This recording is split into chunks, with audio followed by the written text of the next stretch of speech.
Cool, good to see you. How you doing? How you been?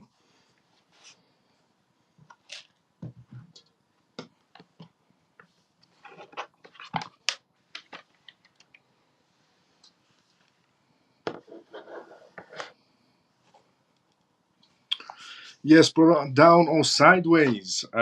Sideways and up is what it's looking right now. Joe, good to see you. How you doing? Evening, Miles and CMF. Frankie, brother, good to see you. How you doing? Evening, Professor Miles. How you doing, bro? I'm doing great. How you doing, Frankie, brother? How you been? But yeah, Cass, I would have to say sideways and up for the time being. Markets are looking good. They're looking healthy. Multiple reasons. One, the printer's back on. I announced it about a week ago. Two, the F13 filings have shown confidence inside the institutional space, which means they're entering again. Multiple reasons. Evening CMF, let's go. I'm good. Let's go, Funky Brother. Thank you so much to everyone that's been retweeting the live show as well. I'm getting back-to-back notifications. People are retweeting the live show. Thanks so much to everyone that's doing that, CMF. Let's go. Good evening, everybody. JP, good to see you as well, brother. How you doing? When you see bull run start, we're technically still in it. We're technically still in a bull run, but it's just the manipulated one. The proper one. The proper one, we're not that far off. Hi, Miles and CMF. Dennis, good to see you as well. How you doing? Hi, Miles and CMF. George, good to see you as well. How you doing, George? How you been? Abraham Seraphy, good to see you as well. Hi, Miles and CMF. How you doing? How you been? Dennis, good to see you as well. Hyper Sniper, good to see you as well. How you doing? Again, thank you so much to everyone that's retweeting the live show back to back. Thank you so much for that. Good evening, Miles and CMF. Stormy, good to see you as well. How you doing, Stormy? And thank you, Stormy, for retweeting the live shows. I got a notification that you retweeted as well. Thank you for that. Thanks so much to everyone. Funky Brother, thank you so much for retweeting as well. I'm getting notifications again back to back. So, by the time everyone tunes in, I'll give you a rundown of what we're going to be talking about because it's quite a list of topics to go from tonight's live show, a mixture of news to go from tonight's live show. So we have, and the first news which we're going to be going from tonight's live show, I'll give the gist by the time everybody tunes in. So the first news we're going to be talking about is Telegram and their TON project, TON, and essentially Notecoin. Somebody asked me yesterday about Notecoin as well. The next news we're going to talk about is MakerDAO. They're coming out with their stablecoin, a lot of stablecoin situations going on. Then we're going to be talking about Tornado Cash, and then we're going to be talking about Binance and how they've developed something that will stop scamming happening in the future inside the crypto space, which is quite revolutionary if you think about it.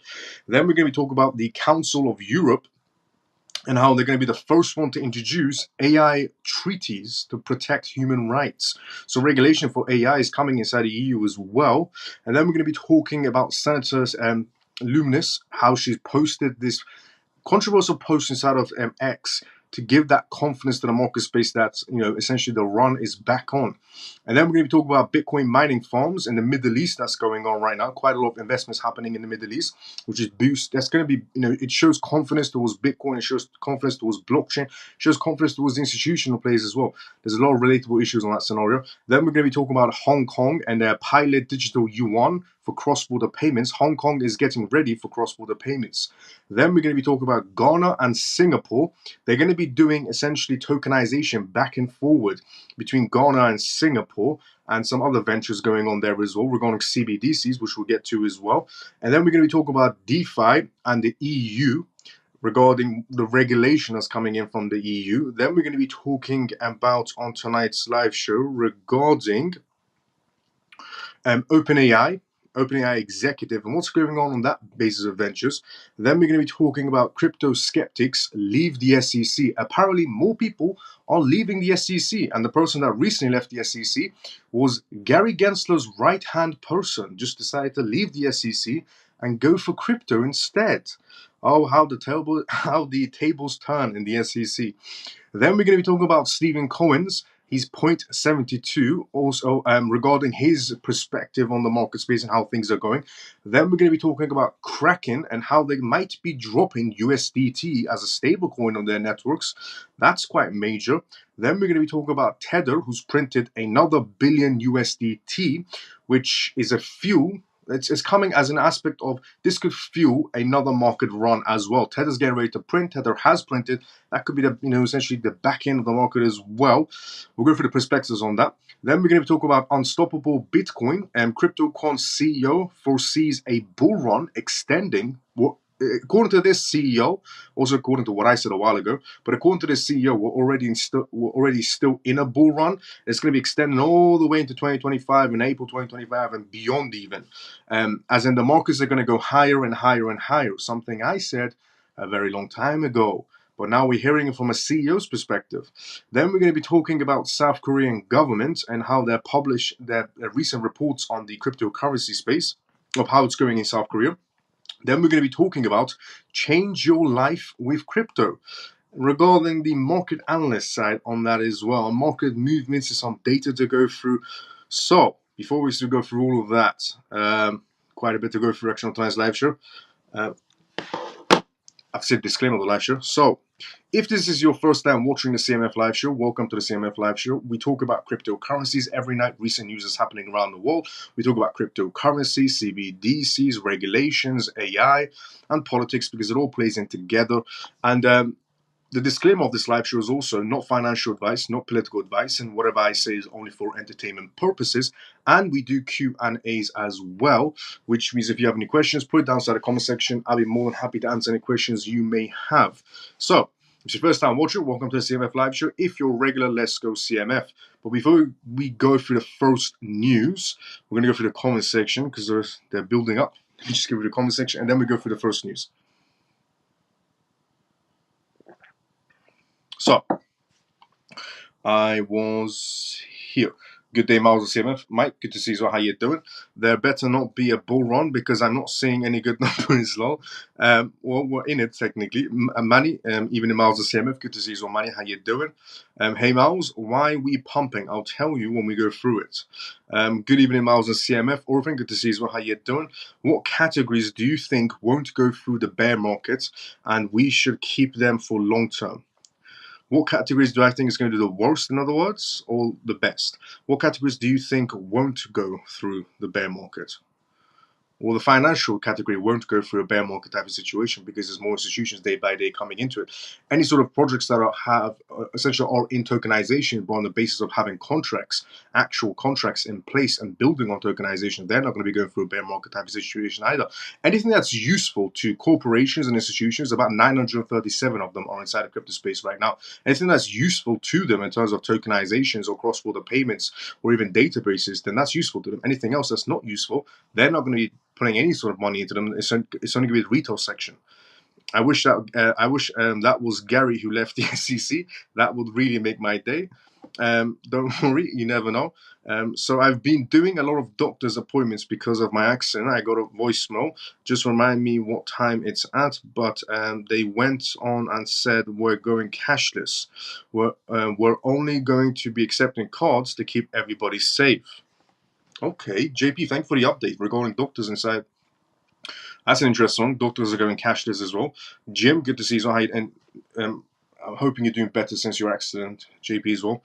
Jim, good to see you. How you doing? Any XRP news? Well, there was two, and one of them was David Schwartz said that Chris Lawson is the honorable person inside of Ripple, and the other one was the MFS essentially in Africa, how XRP is expanding. How's it going? It's going great. Woodhouse, good to see you. How you doing? Morning, Miles of CMF. Shelly, good to see you. How you doing? Safe? Lol. Yeah, that's the best one. Safe. First news of the day, which is this one. Telegram.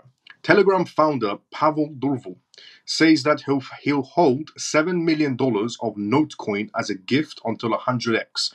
Now, does that mean that Notecoin is going to do 100x because Telegram's founder has said that he's holding it until 100x? So there's a crypto project called by the name of Notcoin, N-O-T coin, which somebody asked me about it yesterday on this live show. And I've looked into it before regarding Notcoin. It's a gaming coin that was going to be released. It's only on Ton's chain, essentially. And the Telegram founder owns quite a bit of it as well. And the Telegram founder announced that he's going to be holding his Notcoins until it 100x's. Does that mean he's going to 100x? We never know. I mean, to be fair, Ton did quite well, but Ton's token supply compared to Notcoin is a big difference. Now, more than 552,000 players of Notcoin donated a share of their in-game coins to the founder of Telegram back in February, part of an effort by Notcoin team called Open Builders to thank the Telegram founder for the messaging app that houses the crypto game. Ultimately, the founder of Telegram ended up with over 1.3 billion NOT tokens, or just over 1% of the token supply of Notcoin on the open network, TON. That's worth about $7.3 million as of this writing, but was a bit lower at $6.8 million when Durvo posted essentially the post on X. Now, the founder of Telegram, who's estimated to have about $15.5 billion worth of fortune by Forbes, hardly needs the cash and is not selling. But should the NOT tokens surge in value, he said he'll sell them at an ultimately better support, essentially for Telegram. Notcoin users were feeling generous ahead of Thursday's NOT token launch, as over 500,000 of players of viral Telegram-based clicker game donated a share in their game coins to Telegram's founder, Pavel. Now the whole is worth millions of dollars, and the founder of Telegram says he's holding it for potential 100x gain. This is what he said, word for word. 500,000 Notcoin users gifted me $6.8 million worth of Notcoin. I will hold these coins until they turn into $680 million, at which point I will use them to buy more servers for Telegram. Notcoin this year is this year's biggest gaming token launch so far, debuting at a market cap of nearly $1.5 billion earlier on Thursday when it launched. New cryptocurrencies are often volatile, and indeed NOT has plunged in value since they debuted, dropping by 50% to a current price of just above essentially 0.7 cents, according to CoinMarketCap. Even so, NOT is the 101 on the list for the most valuable cryptocurrencies by a market cap, sitting at $746 million and ranked up about more than $1 billion worth of trading volume in the last 24 hours of their launch. Now, Notcoin paused this coin tapping game in April to prepare for the token rollout, but it's to relaunch its crypto earning game, and ultimately serve as a platform for additional games and efforts to become the Netflix of social viral games, co-creator Sasha said to the news, essentially to the news journalist. So somebody asked me about Notcoin yesterday, and they want to know more about it. I've looked in the past before when it was just a game, and now it's being released on Telegram. And Telegram has about 900 million users. It's been released on Ton, and the founder of Telegram, maybe believes in it. He said that he's holding his Notcoin, the founder of Telegram, he's holding his Notcoin until it 100x's, in his opinion. Does that mean that Notcoin is going to do 100x? It does have 100 billion token supply, so just a heads up. If you want to take a look at it, it's completely up to you. It is ridiculously cheap, though, but still. Completely up to you. But I like the confidence from the founder of Telegram. He is worth also $15.5 billion, the founder of Telegram. His fortune is quite heavy as well.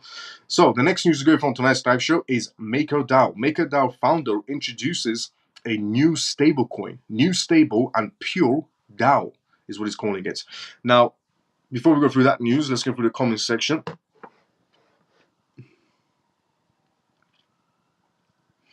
Here we go. How's it going? Woodhouse is going great. Good to see you as well. Shelley, good to see you as well. Let him hold Notcoin. We are happy holding XRP.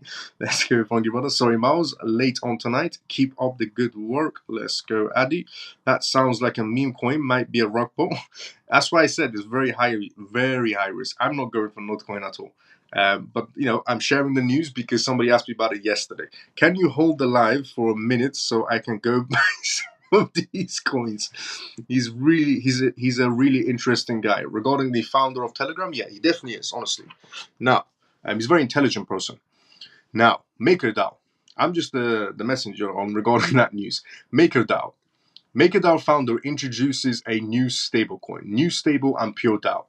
Rune Christian, the founder of MakerDAO, has unveiled two new stablecoins, New Stable and Pure DAO, as a part of the protocol's controversial endgame plan. The new tokens are intended to eventually replace DAO, DAI, which currently commands a $5.4 billion market cap, placing it third overall in the stablecoin sector.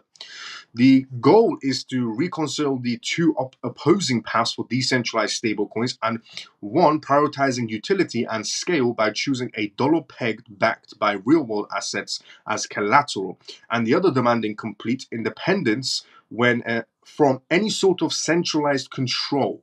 He argues that achieving both is now possible with the introduction of a new stablecoin and pure DAI. From the moment DAI started scaling, it has been essentially straddling two worlds, according to his own words. New stablecoin will be the main successor to DAI, focused on growth, yield, and resilienceness, is what he said. It will take over the real-world asset aspects of MakerDAO while remaining attached to Maker and introduce a novel freeze function similar to other real-world asset-backed stablecoins. Users can opt in to upgrade their DAI to new stablecoins through DAI will continue to operate as it is. This is what he said, word for word. One world is the culture of pure decentralization as introduced with Bitcoin. The other is the desire to fulfill the original purpose of DAI by delivering utility and value to real people at scale. He explained, providing essentially a distinction between the endgame plan and the core values of the Alpha Crypto Pure DAI.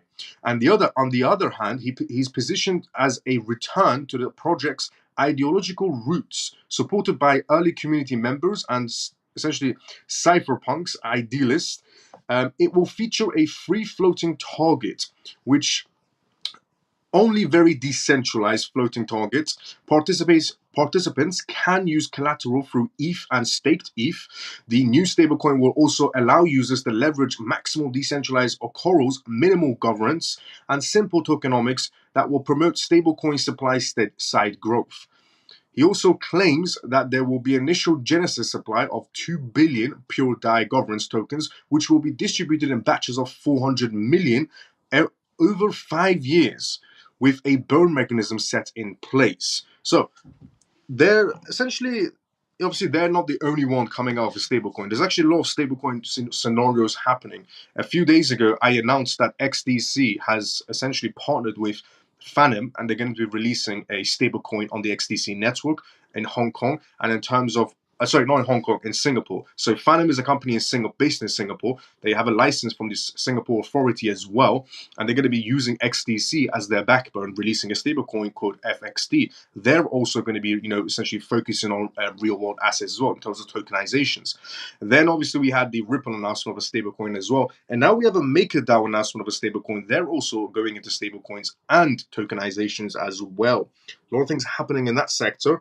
Then the next news we're going to talk about right now, first we'll go to the comment section, but the next news we're going to talk about tonight's live show is regarding Tornado Cash. The Tornado Cash founder has now been sent to prison. This is the very start of essentially DeFi slowly getting stifled by regulation. But before we go through that, let's move to the comment section.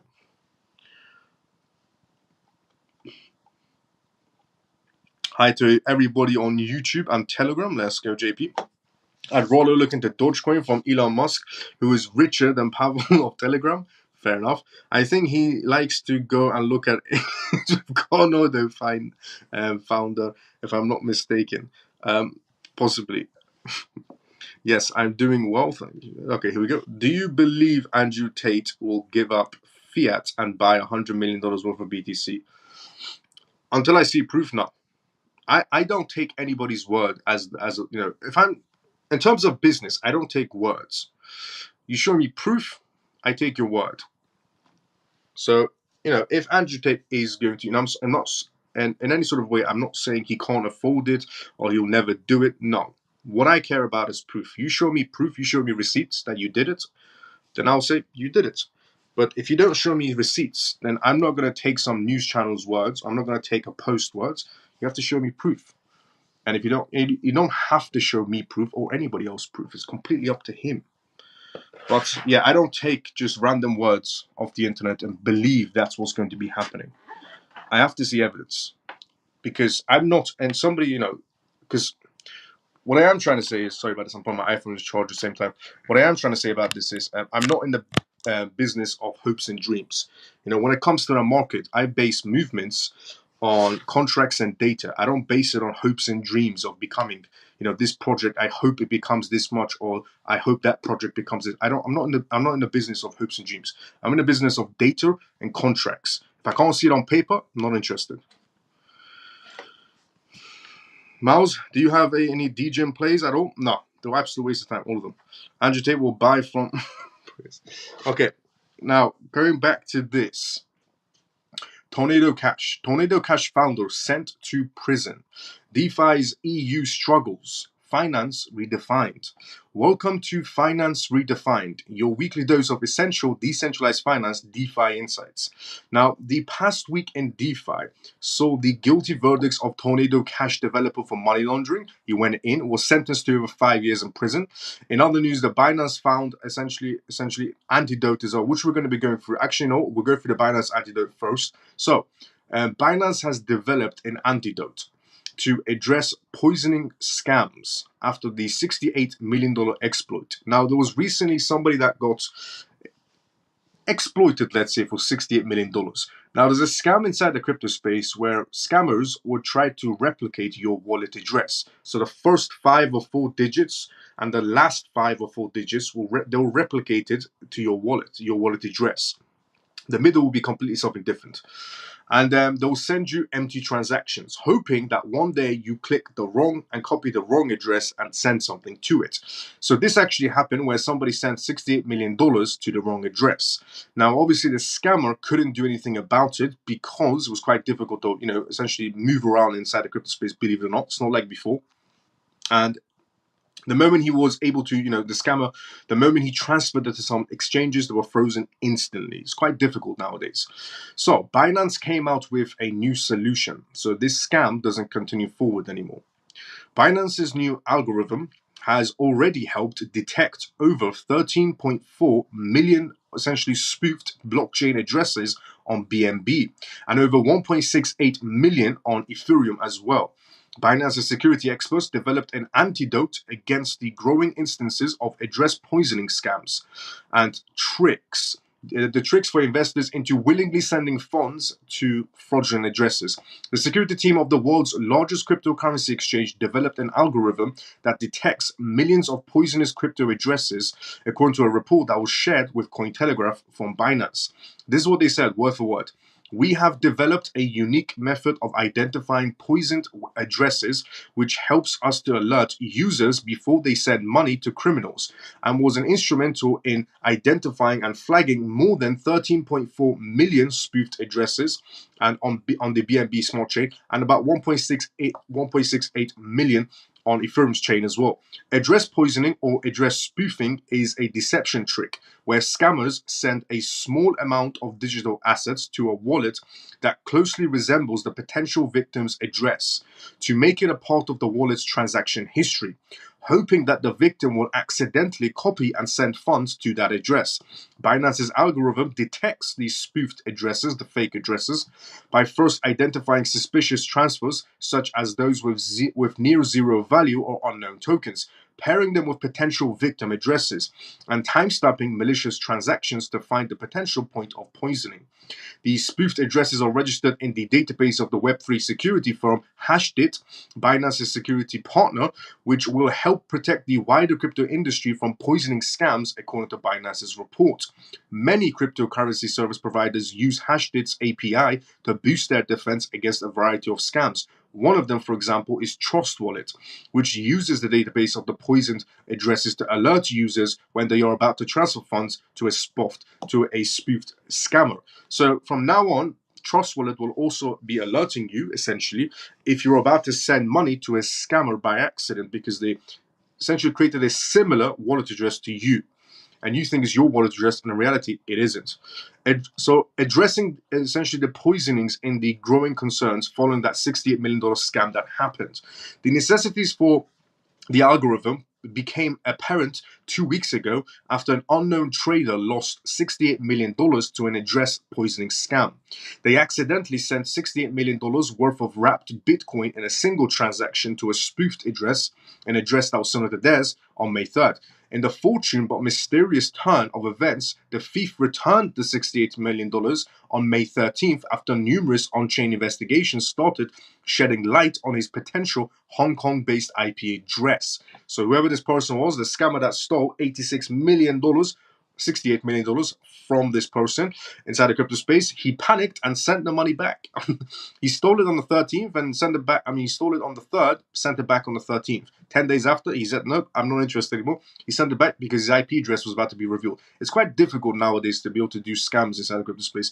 This suggests that the scammer wasn't a white hat hacker, but a thief that became scared of the public attention following the scam. Addressing poisonous scams may seem easily avoidable, but most traders only verify the first and last digits of their wallet address from that 42 characters. On most protocols, only display the first and last digits as well, making matters more difficult. Scammers rely on vanity address generators to customize their addresses to seem less random or more similar to given addresses, according to Binance. An authentic Ethereum address like, for example, 0x19x30f could be spoofed using a similar looking one that's exactly the same, but the middle will be different, which can be totally different in the middle while maintaining the first and last digit characters. So yes, please be careful regarding spoof scams. If you do send, if you are about to send some tokens to a wallet address, please double check the entire wallet address, not just the first and last digits, making sure, because there's a lot of scams going on inside the crypto space. Now, this person was very lucky. He got his $68 million back from the scammer, but you might not be so lucky. And I did say when I first heard the news, if I sent $68 million by mistake in crypto to somebody, I said, believe me, I am turning into Jason Bourne. There is no way I'm going to be sleeping after sending $68 million to somebody by mistake. I'm definitely turning to Jason Bourne on that matter. Now, the next news to go from tonight's live show is Council of Europe adapts the first international AI treaty to protect human rights. Because AI is growing a lot more faster than it should be, the EU has decided to bring some regulations on protecting human rights when it comes to AI as well, which we're going to go through next. But before we go through that, let's go inside the comment section. You missed Funky's comment, Mouselow. What was Funky's comment? Can we look into CoinMove from Trillionaire Miles? Can we also look into CoinMove from Trillionaire Miles? I think I will neither deny or confirm that. I think he likes to go and look at these. Okay, yes, I'm doing well. Let's go. Do you believe noob? Miles, do you have any? No. Where was I? I was here. Okay, so you missed Funky's comment, Miles. Look, just read it now. Thank you for that, Shelly. Miles, I'm hoping XRP and dreaming that XRP hits 50,000 per token. Pierce, good to see you as well. How you doing? Evening. Good evening. Miles on CMF, free and forever. Good to see you as well. How you doing? What minimum amount would you recommend per coin? Depends on the project. Hi, brother. Camel, good to see you as well. How you doing? What a lucky, I can't say that word. I saw that he swapped it to ETH and sent it back. Yep. Imagine losing 68 million pounds and then getting it back. Miles, did you receive the 50 million XRP I sent you? Did you receive the 50 million XRP I sent you? No, I didn't receive it. Send it again.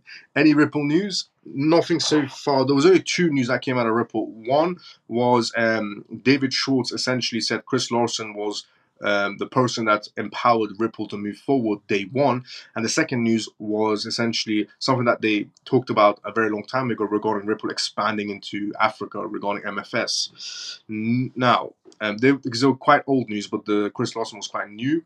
But the main news we're still waiting for Ripple's side to come out is the closer we get to the 20th, essentially. Now, Council of Europe adapts first international AI treaty to protect human rights. The Council of Europe has adapted the first ever legally binding treaty on artificial intelligence internationally. The revolutionary treaty safeguards human rights from AI systems, maintains the rule of law, and promotes democracy.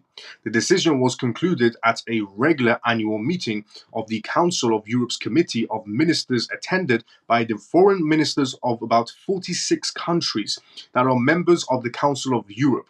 Council of Europe comprehensive structure for AI regulations. The Council of Europe Conventional Framework of Artificial Intelligence, Human Rights, Democracy, and the Rule of Law calls for the creation of a robust, essentially legal framework that covers the life cycle of AI systems. Factoring in the component stage decisions, implementation, launch, and removal will be included. Rather than simply banning AI systems, it calls for a cautious study of the risk involved in development and usage of such a system. Secretary General of the Council of Europe, Mirage, stressed the importance of this convention. She said the Framework Convention on Artificial Intelligence is a first of its kind global treaty that will ensure artificial intelligence holds people's rights. It is a response to the need for an international legal standard supported by the states in different continents that share the same values to harness the benefits of artificial intelligence while mitigating the risk. With this new treaty, we aim to ensure responsible use of AI that respects human rights, the rule of law, and democracy. The treaty was a collaboration between CIA, which has the CAI, which has 46 member states from the Council of Europe, the European Union, and 11 non-European members as well. The listed countries these are the countries that are involved in this whole AI regulation that's going on right now, internationally basis. So these are the countries that are involved: Argentina, Australia, Canada, Costa Rica, the Holy See, Israel, Japan, Mexico, Peru, the US, Uruguay.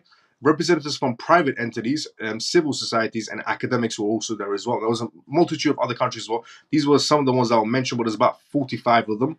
Transparency and accountability principles. One of the leading convention principles is implementing clear control and supervision measures that will be adjusted to a certain cease and risk. The requirements compromise actions that will help differentiate content produced by AI systems, and any related measures adapted to the actions prevent and minimize the risk. The treaty is also aimed at states being committed to prohibiting essentially or regulating AI applications that run counter to human rights.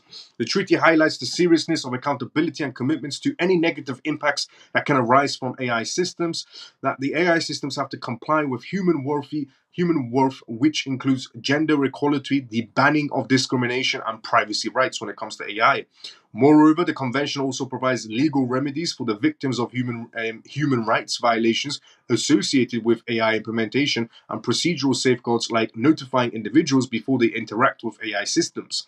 The AI treaty safeguarding democratic institutions.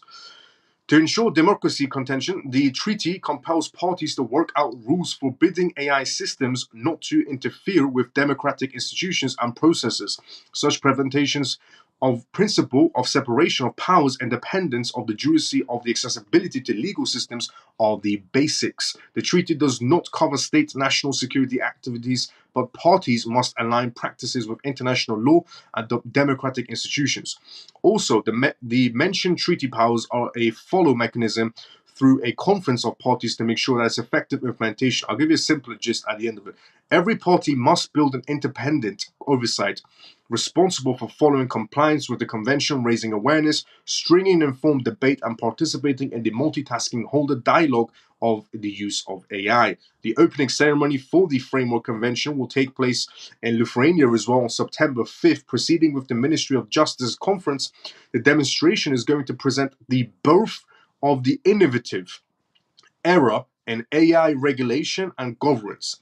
This is going to be the birth of everything pretty much regarding AI, where human rights and democratic principles will not be compromised because of unprotected AI technology. So because things are getting extremely serious regarding AI, and I'll tell you what I mean by that when we get to that news, but somebody left OpenAI recently. So today also some news came out regarding OpenAI, where the member that used to work at OpenAI left, and he said the reason why I'm leaving OpenAI is because they're progressing too quickly and they're not thinking about essentially the danger side of AI. is what he said. The employee that left OpenAI said they're not thinking about the dangers of AI and how AI could bring quite a lot of damage to this world, and they're more focused on keep on pumping and working on it and making it faster and more rapid, instead of focusing on the danger side that could pretty much erupt the entire world regarding AI. And that's why he left, which comes back to something else that somebody else said regarding Elon Musk. Elon Musk said that AI is more dangerous than a nuclear power, something like that. Same thing that the OpenAI person said when he left OpenAI today. He announced, they're growing too quick. There's so much dangers to AI, and they don't care about that at OpenAI, and that's why I've decided to leave before things get any taken further.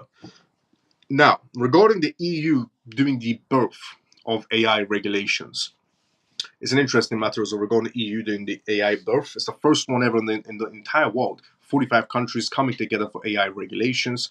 Now, one of the reasons they're also coming together is because of institutions. As I previously said, institutions don't like the idea of how open AI is, how decentralized AI is, and how everybody can build on AI. And the institutions hate the idea of that because they are essentially paying employees to build on AI, while people are for free building on AI, and they're rapidly overtaking their employees that be based on Microsoft, Google, Apple, OpenAI. So they're paying employees to come out with new ideas, but then we have people building on the open market. So the EU wants to stifle that from the average users or the retail section building on AI and bring some regulations in to make it difficult, essentially. So it's just business purposes, essentially. But it's good. I mean, it does affect also AI crypto projects as well moving forward. Now, Senator Luminous posts Bitcoin laserize after a past crypto legislation to go through as well. A similar post was posted by Sleepy Joe a while ago as well with the laserize, and now we got Senator Luminous posting it as well with the laserize as well on X. And it's because they recently were able to pass that law, which we're going to go through what that law is. Now, as we go along, just like yesterday's live show, as we go along, the closer we get to the end of the live show as well, we have so much news to go through regarding bullish news of the crypto space as well. But I leave the good news, the middle to the end, essentially, on this live show always. Now, the informational news is always at the beginning. So before we do that, before we talk about the market space, let's go inside the comment section. We were here, I think. By the way, I read everybody's comments one by one. If you have any questions, put down inside the comment section. Be more than happy to answer any questions you may have. It takes less than 12 seconds. I know, I'm scammed. Hey, Miles and CMF. Hope you guys are doing great. Welcome to anyone who's new to the live. Let's go. Dazzle, how you doing, brother? How you been? What is Sila? Adi, elaborate. Here we go. Miles, what can one expect once XRP case is over? Many morons state XRP won't pump this bull cycle. Well, everybody's entitled to an opinion. Opinions are not correct. Facts are facts, is what I've always said to you. So, no. I mean, what you've indicated is, those morons state that XRP won't pump this bull cycle. You said, what you've asked me, Jim, is a question and a statement in one. Because you've asked me, Miles, what can one expect once XRP case is over? Many morons state XRP won't pump this bull cycle. The first part was a question. The second part, you've answered your own question. They're morons. She expect a lot, in other words. She works alongside the CMF mate. She works alongside the CMF. Hello, Miles and CMF. Coin, good to see you as well. How you doing? That is indeed true. Artificial intelligence is powerful technology and can be so dangerous. Facts. Let's go, Dazzle. Elon Musk said that at least 3 years ago. And the reason people are going to leave us because they know down the road they will get arrested and go to jail. Probably. AI mean AIM is one of this technology. Brother Miles, have you uploaded your portfolio on Telegram yet? As the markets are pumping, I want to get rid of some of my worthless coins. Yes, I'm going to. Miles, just tell them about the opinions. I can't say that word on the live. But yeah, what Funky Brother said. So, Senator Luminous post. Bitcoin laserized our past crypto legislations. Senator Luminous essentially exclaimed, "We Bitcoiners are so back." After the Senator bill to scrap anti-crypto banking policy passed, US Senator Cynthia Lummis recently posted a Bitcoin laser eyes on X. She did, was a picture of it, showing her support for the laws supporting the cryptocurrency. The move follows the passing of the legislations of the H.J.Res 109 in the Senate, which aims to overturn the SEC Staff Accountant Bulletin SAB number 121. Senator Lummis advocates for Bitcoin legislations. U.S. Senator Cynthia Lummis, representing Wyoming, is well known for her advocacy of Bitcoin. She views the asset as a dependable store of value and a safeguard against inflation. Serving on the Senate Banking Committee, she aims to enforce a regulatory framework that fosters crypto innovation while safeguarding consumers. The Senate recently passed legislation targeting this dismantle of the SAB 121, which imposes string restrictions on financial institutions, preventing them from acting as a custodian for digital assets like Bitcoin, which we have went through before on this live show as well. But the post is new, and the post of the reference of, we're back, essentially the crypto space in general. But 109 aims to eliminate these barriers, allowing for regulated financial firms to provide custodian services for cryptocurrencies. Now, prior to legislation passage, Senator Lummis vocalized her support for overturning the SAB 121. She denounced it as a rule disguised as accounting guidance crafted and implemented by the SEC staff without majority, essentially, commission approval. Recently, Senator Lummis, along with the Senator Ron Wyden of Oregon, penned a letter to the U.S. Attorney General Merrick Garland expressing concerns of the perceived, essentially, inside the Department of Justice's interpretation of money transmission and regulations. They argue that this division from the FinCEN's established definition could criminalize fundamental aspects of the crypto networks, affecting responsible financial innovation inside the United States. White House's cities investors protection concerns. Meanwhile, the White House has clearly stated its opposition to the passed legislation. A recent statement indicted that the president, Sleepy Joe, would veto the bill if they reached his desk. He might argue of essentially overturning the SAB 121 would undermine the SEC's efforts to protect investors and the crypto asset markets and safeguard the broader financial systems. Critics of the SAB 121 believe that the rule is exclusively restrictive and limits financial institutions' ability to meet the growing demand for Bitcoin services. They argue that these institutions, with their established compliance frameworks and security protocols, and well equipped to manage risk associated with digital asset custodies. Now, despite the Senate's approval, the future of H.J. Res 109 remains uncertain due to the potential presidential veto. However, if President Joe Biden follows through on his veto promises, it would stop the resolution progress, maintaining the current essential restrictions on financial institutions' custody of digital assets. Biden has the option to sign the bill into law, veto it, or take no action, in which case the bill would become law without his signature. So Biden has the choice of looking the other way, vetoing it, or signing it. Hoping Biden is sleeping, which most likely is. But yeah, if he does veto it, then it's going to go back to drawing boards. But we're also getting close to essentially the voting time. We're getting so close to voting time, and I explained when the vote, essentially when the debate is going to be between as well, regarding Sleepy Joe versus Trump is June 27th. June 27th, there's going to be an actual debate live on CNN between Sleepy Joe and Trump. It's going to be like a boxing match. Now, the next news to go for on tonight's live show is this. Mining firms consider potentially the Middle East as the new growth area. This is good in a sense where Bitcoin mining institutions are expanding. It shows growth inside the blockchain sector, it shows growth for Bitcoin as well, but in general, it's the adoption that's happening inside the crypto space, which everybody should love if you're inside the crypto space. So that's the next news we're going to be going through. Bitcoin mining institutions expanding into the Middle East now.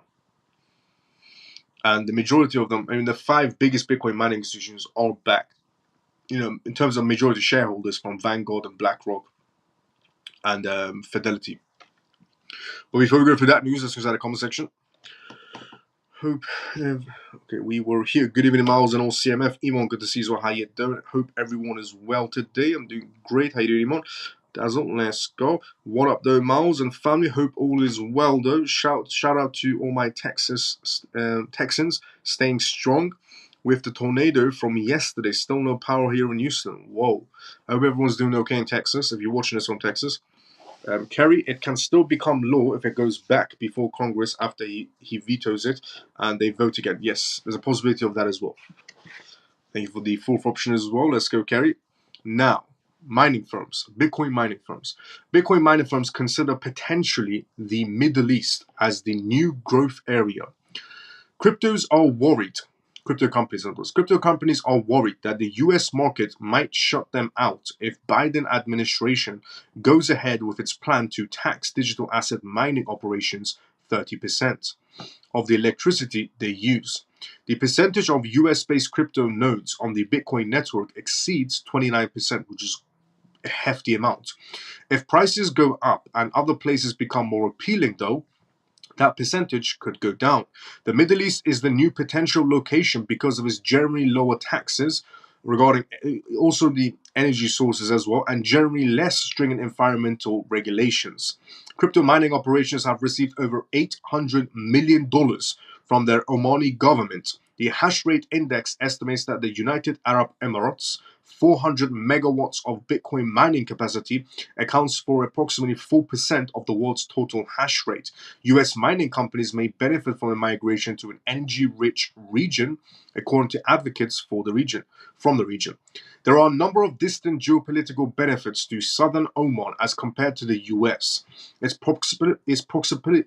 proximity to submarine cable appear makes it an ideal location for communication purposes. Given Data City CEO Oliver told CoinDesk in a report at the Bitmain Global Digital Mining Summit in Oman at the end of March, when he talked about it, that the country offers lower power costs, reduced political risk, and favorable weather conditions for data centers. Green Data City is based in Oman in order to establish a 150 farm, essentially crypto felicity. Southern Oman Green Data Cities reached a $300 million agreement last year with Phoenix Group, the biggest digital asset mining company in the UAE. Bitcoin, Litecoin, and other crypto pals will have their plans finished by the end of this year. During summer, Sala reaches a relatively cool 27 degrees Celsius, 81 degrees Fahrenheit, which is lower than the rest of the Middle East. The region also benefits from access to cool ocean water and has the mining license from Green Data City as well. So by the looks of it, the 5 Bitcoin mining institutions that are inside the United States right now, controlling about 28% of the game. And then we have the United Arab Emirates controlling about 5% of the game when it comes to hash rates regarding Bitcoin mining. Seems like they're going to be shifting over either to Oman or to the United Arab Emirates. Now, regional growth in the Middle East could be sparked by the ongoing US crackdown on crypto as well. According to the Foundry's Director of Public Policy, Kyle, US crypto mining volumes are expected to decrease in the upcoming passage of electricity tax bill. The Bitcoin mining industry inside the US would surely collapse if electricity consumption was subjected to a 30% tax, in my opinion. There has never been an attack on the power grid like this one. According to him, this establishes a very risky standard. The bill that's coming from Sleepy Joe may hurt the American economy, according to Darren, the founder of Core Scientific of mining companies. In my opinion, this pretends to taxes. If this were to gain traction, it would undermine American control over our most valuable possessions, which is why I don't think it will. Regarding Sleepy Joe introducing this bill, he warned that if we don't do something to attract investments and technology, they will simply go elsewhere. The economy has changed and Bitcoin miners are feeling the pinch with the impending tax increases and reduced block rewards as a result of Bitcoin's recent halving in April. Phoenix Group co-founder and CEO Said Mohammed says this is just one of the things that the US mining companies may consider. migrating to the Middle East instead. It will be extremely difficult for Bitcoin miners with high electricity prices or older generation machines if the price doesn't raise when the supply cut is half, regardless of the price of the points. He speculated that the mining firms might relocate to the Middle East or another region without such a regulation if the US bill were to pass. The former director of communications for the White House and current partner of Skybridge Capital, just to see, just to show you how much this extends regarding Bitcoin mining institutions. They are hiring people from also the White House as well, just to show you the scale of Bitcoin mining institutions. So Skybridge Capital, Anthony, is the opinions that the US is still a major hub for digital asset and mining. He informed CoinDesk that the US presents an environment that is ideal for growth and innovation, even through regulations are essentially if they are uncertain. He also mentioned that many prominent cryptocurrencies and projects already based inside the United States. US Bitcoin miners will face a choice if the new digital asset mining legislative bill, tax bill comes through. Either stay and put inside the United States markets or go over the pond essentially to the United Arab Emirates or Oman or anybody else that's going to be taking them. Okay, the only person that's standing for Bitcoin mining institutions right now is an former person that used to work essentially inside the White House. He's came out and said, the former director of communications from the White House is on the board of a Bitcoin mining institution. He came out and said, nope, they're going to be staying inside the United States. But it seems like Sleepy Joe is about to raise the taxes, and Bitcoin mining is going to be shifting inside the United States, from the United States to the United Arab Emirates or Oman or Kuwait. Now, even if they don't shift, they're still thinking about investing because they have about $800 million to invest.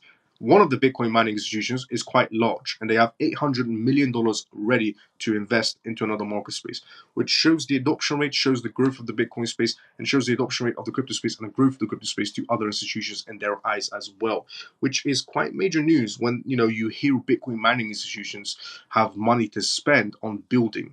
Because typically, when we go through halvings and scenarios like that, Bitcoin mining institutions are broke because they're not making any money after halvings. Times have changed. They're actually making quite a lot of money on fees right now. Quite a lot of money on fees, where they have $800 million to spend willingly. Now, the next news to go through, it just shows you again, the markets are not playing in historic patterns because they don't typically do these kinds of movements. Bitcoin mining institutions don't do these movements after halvings at all because they're all broke, because they're all losing money. This time around, because of institutions, they're not broke. And yesterday I revealed about 937 institutions are inside the crypto space.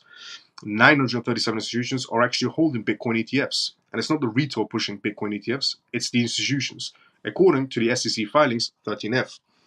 Now, the next news to go from tonight's live show is regarding Hong Kong. Hong Kong pilot digital yuan for cross-border payments is the next news we're going to be going through. Hong Kong and China are about to do cross-border payments in terms of CBDCs. And CBDCs are also growing quite a lot as well, to be fair. Now, before we go through that news, let's inside a comment section as well. Let's see where we were at. We were here. How is Russia getting on with the BTC mega farm? Quite well, actually. There's actually a massive Bitcoin farming going on regarding Russia as well. Russia is building a massive Bitcoin farm in Russia, but they're also building a massive Bitcoin farm in Uganda. Hi, Miles CMF. Respect. XRP Den, good to see you as well. How you doing? How you been?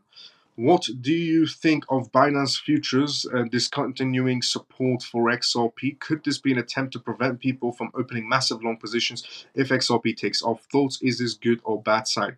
Good idea. And it is. It's exactly what it is. Basically, regarding Binance, there was an announcement that was made. Now, I don't know if it's official yet, but there was an announcement made by Binance. I need to check on if it is official or not. But there's an announcement made by Binance that they're going to be stopping futures for XRP very soon. Now, this could be an indication that they don't want anybody to put essentially long the market on XRP because of how close we are to the ending of the case. But it's good news because XRP becomes less volatile. You see, Turkey is doing the same thing as well, not in terms of XRP, but in terms of all types of assets. And Turkey, which is one of the biggest markets inside the crypto space right now as well, because the Turkish lira is performing quite bad. So Turkish citizens do tend to go towards cryptocurrencies. That's why there's a high usage over there. And Turkey decided to also ban futures. They're going to be banning futures throughout the entire country, which makes the crypto space less volatile, makes it a much more mature place, makes it a much more comfortable place for institutions to enter the crypto space. Now, with Binance announcing that scenario of XRP, not doing futures anymore with it, it makes the asset less volatile, and also it could be an indication of the case coming to an end. They don't want any long positions opening up on it because then Binance has to pay out. So could be that as well. Yes, definitely. So those two outcomes in other words. However, we've got to check if it is official news or not. Remember, it's not the Midwest anymore. It's not the Midwest anymore. Is there a brand only further retail or institutions as well? Is that brand only further retail or institution? Is the band only for the retail or for the institution investors as well? It's for everybody. The ban is for everybody. Hi everyone. Sorry if you took me offensive. I'm not like this. Sorry. XRP then is apologizing to everyone inside the comment section right now for her actions yesterday inside the Telegram group. CMF members, if you want to respond to XRP then, she's in the comment section. Thank you for apologizing, XRP then. Hello, Miles of CMF. Peg, good to see you as well. How you doing? Now, but good to see you. Honestly, XRP then, it's good to see you. Hong Kong pilots digital yuan for cross-border payments. The Hong Kong Monetary Authority and the People's Bank of China, which is their centralized bank, have announced that the residents in Hong Kong will now be able to use digital yuan, also known as E59, for cross-border transactions. This marks the first application of the central bank digital currency CBDC outside of mainland China. Users will be able to set up their digital wallets with just a phone number and immediately use them for cross-border payments without needing to open up a bank account. Which is basically what CBDCs are. Now, through its significant step for digital currencies, many have hopped on the launch and would include a P2P payments, which it currently does not have but will have. However, users will be able to visit physical banks in the region and fund their wallets using the country's faster payment system, FFPS. Now, the chief executive of Hong Kong, of the Monetary Authority, this is what he said, word for word, by expanding the yuan CBDC pilot in Hong Kong and leveraging the 24/7 operating hours and the real-time transfer advantages of the FFPS, users may now top up their CBDC wallets anytime, anywhere without having to open a mainland bank account, thereby facilitating merchant payments in the mainland Hong Kong residents as well. A digital explosion is what they're calling it in Hong Kong right now. Digital yuan transactions have surged as well in recent years, and China recently reported that its citizens paid 1.8 trillion yuan has been essentially used in China so far in CBDCs to retails as of June 2023. China estimates that there are about 120 million digital wallets in the use in the country right now. Hong Kong users will now be able to pay their 10 million merchants across China with the same ease of mainlanders enjoy. However, essentially their transactions will be limited to a set of 2,000 yuan for a single transaction and 5,000 per day. You see, that's the issues of CBDCs as well, where they can limit you regarding how much you can send regarding CBDCs. They can freeze you on CBDCs, seize you on CBDCs, limit you on CBDCs, expiry dates on CBDCs, many issues on CBDCs. Expanding acceptance. China is at the forefront of the mobile payments revolution, with many retailers in the country not accepting any form of payments. Expanded digital yuan use case is a critical step to keep Hong Kong's residents connected as well. We will continue to work closely with the People's Bank of China to gradually expand the applications of the digital yuan, enrich the range of functionalities of the digital yuan wallet, and essentially wallet available to Hong Kong residents, step up the efforts in promoting the acceptance of the digital yuan by more retail merchants in the two places, was said by the Hong Kong Authority essentially. So that is essentially, major things happening in Hong Kong regarding CBDCs. Now, if you're wondering, why doesn't Hong Kong have their own CBDCs? Why are they using China's CBDCs? Well, because Hong Kong is technically a part of China, and I've explained this before in the terms of London, or the UK and London, City of London. They use it for the money basis. Hong Kong, China uses Hong Kong as the money factory, and Vatican money factory, Washington DC money factory, if you know what that means. Basically, is what it is. So that's why they're going to be doing cross-border payments back and forth with Hong Kong citizens. But they are limiting people. That's going to be happening worldwide when CBDCs get rolled out. The Bank of England has also announced regarding limiting people on CBDCs when they do launch it. The Bank of England also announced that when they do release CBDCs, they're also going to be stopping people from taking money out of their bank accounts because the banks will collapse otherwise. So when the UK announces CBDCs are coming, in about a week or two time, they're going to be freezing everybody's accounts, so you can't take money out of your bank accounts. Also, with the rapid phase of all these bank branches closing, just think about it for a second. With all of these bank branches closing on the high streets, day by day, more bank branches are closing day by day, more cash points are disappearing day by day. It's going to get to a stage where when they do, essentially announce CBDCs on a full scale, people will obviously want their money from the banks. A lot of people will say, no, I don't want CBDCs, and they're going to run to the banks and get their money out of the bank. But let's say if there's not that many branches, it's going to be quite an interesting play. Or any branches regarding bank branches on the high streets, because they are closing at a rapid pace. NatWest is closing banks left, right, and center. HSBC also, Lloyd's also. Quite a lot of banks are closing quite a lot of branches. And when it gets to that stage of CBDCs, people will obviously want their money back from the banks because some people don't want CBDCs. But there's going to be no banks to protest outside of, unless you go to the main buildings. I mean, the only option is cryptocurrencies, which is your ticket to freedom.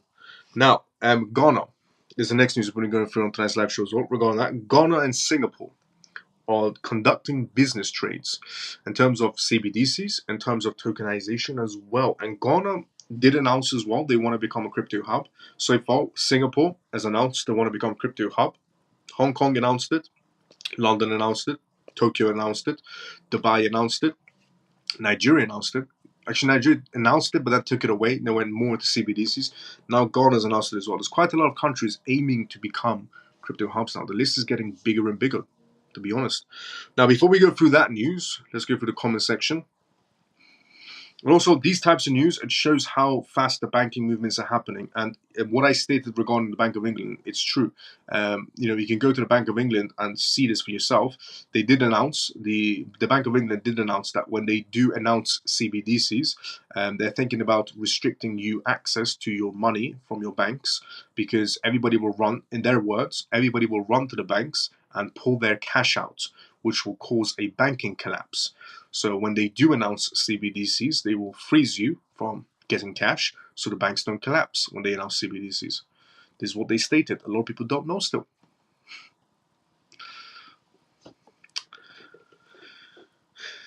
Everything I say, you can go and check it up. If you don't believe me, go and check it up. Now, before I read the next news, let's go inside the comment section. So we were here, I think. Here we go. Hello, Miles. How are your parents? How's your day today? How's your business doing well? Good to see you, Scott. How you doing? How you been? Business doing very well, and family's very good as well. How's your family doing, Scott? Hello, CMF. I hope all you had a good day. Let's go, Scott.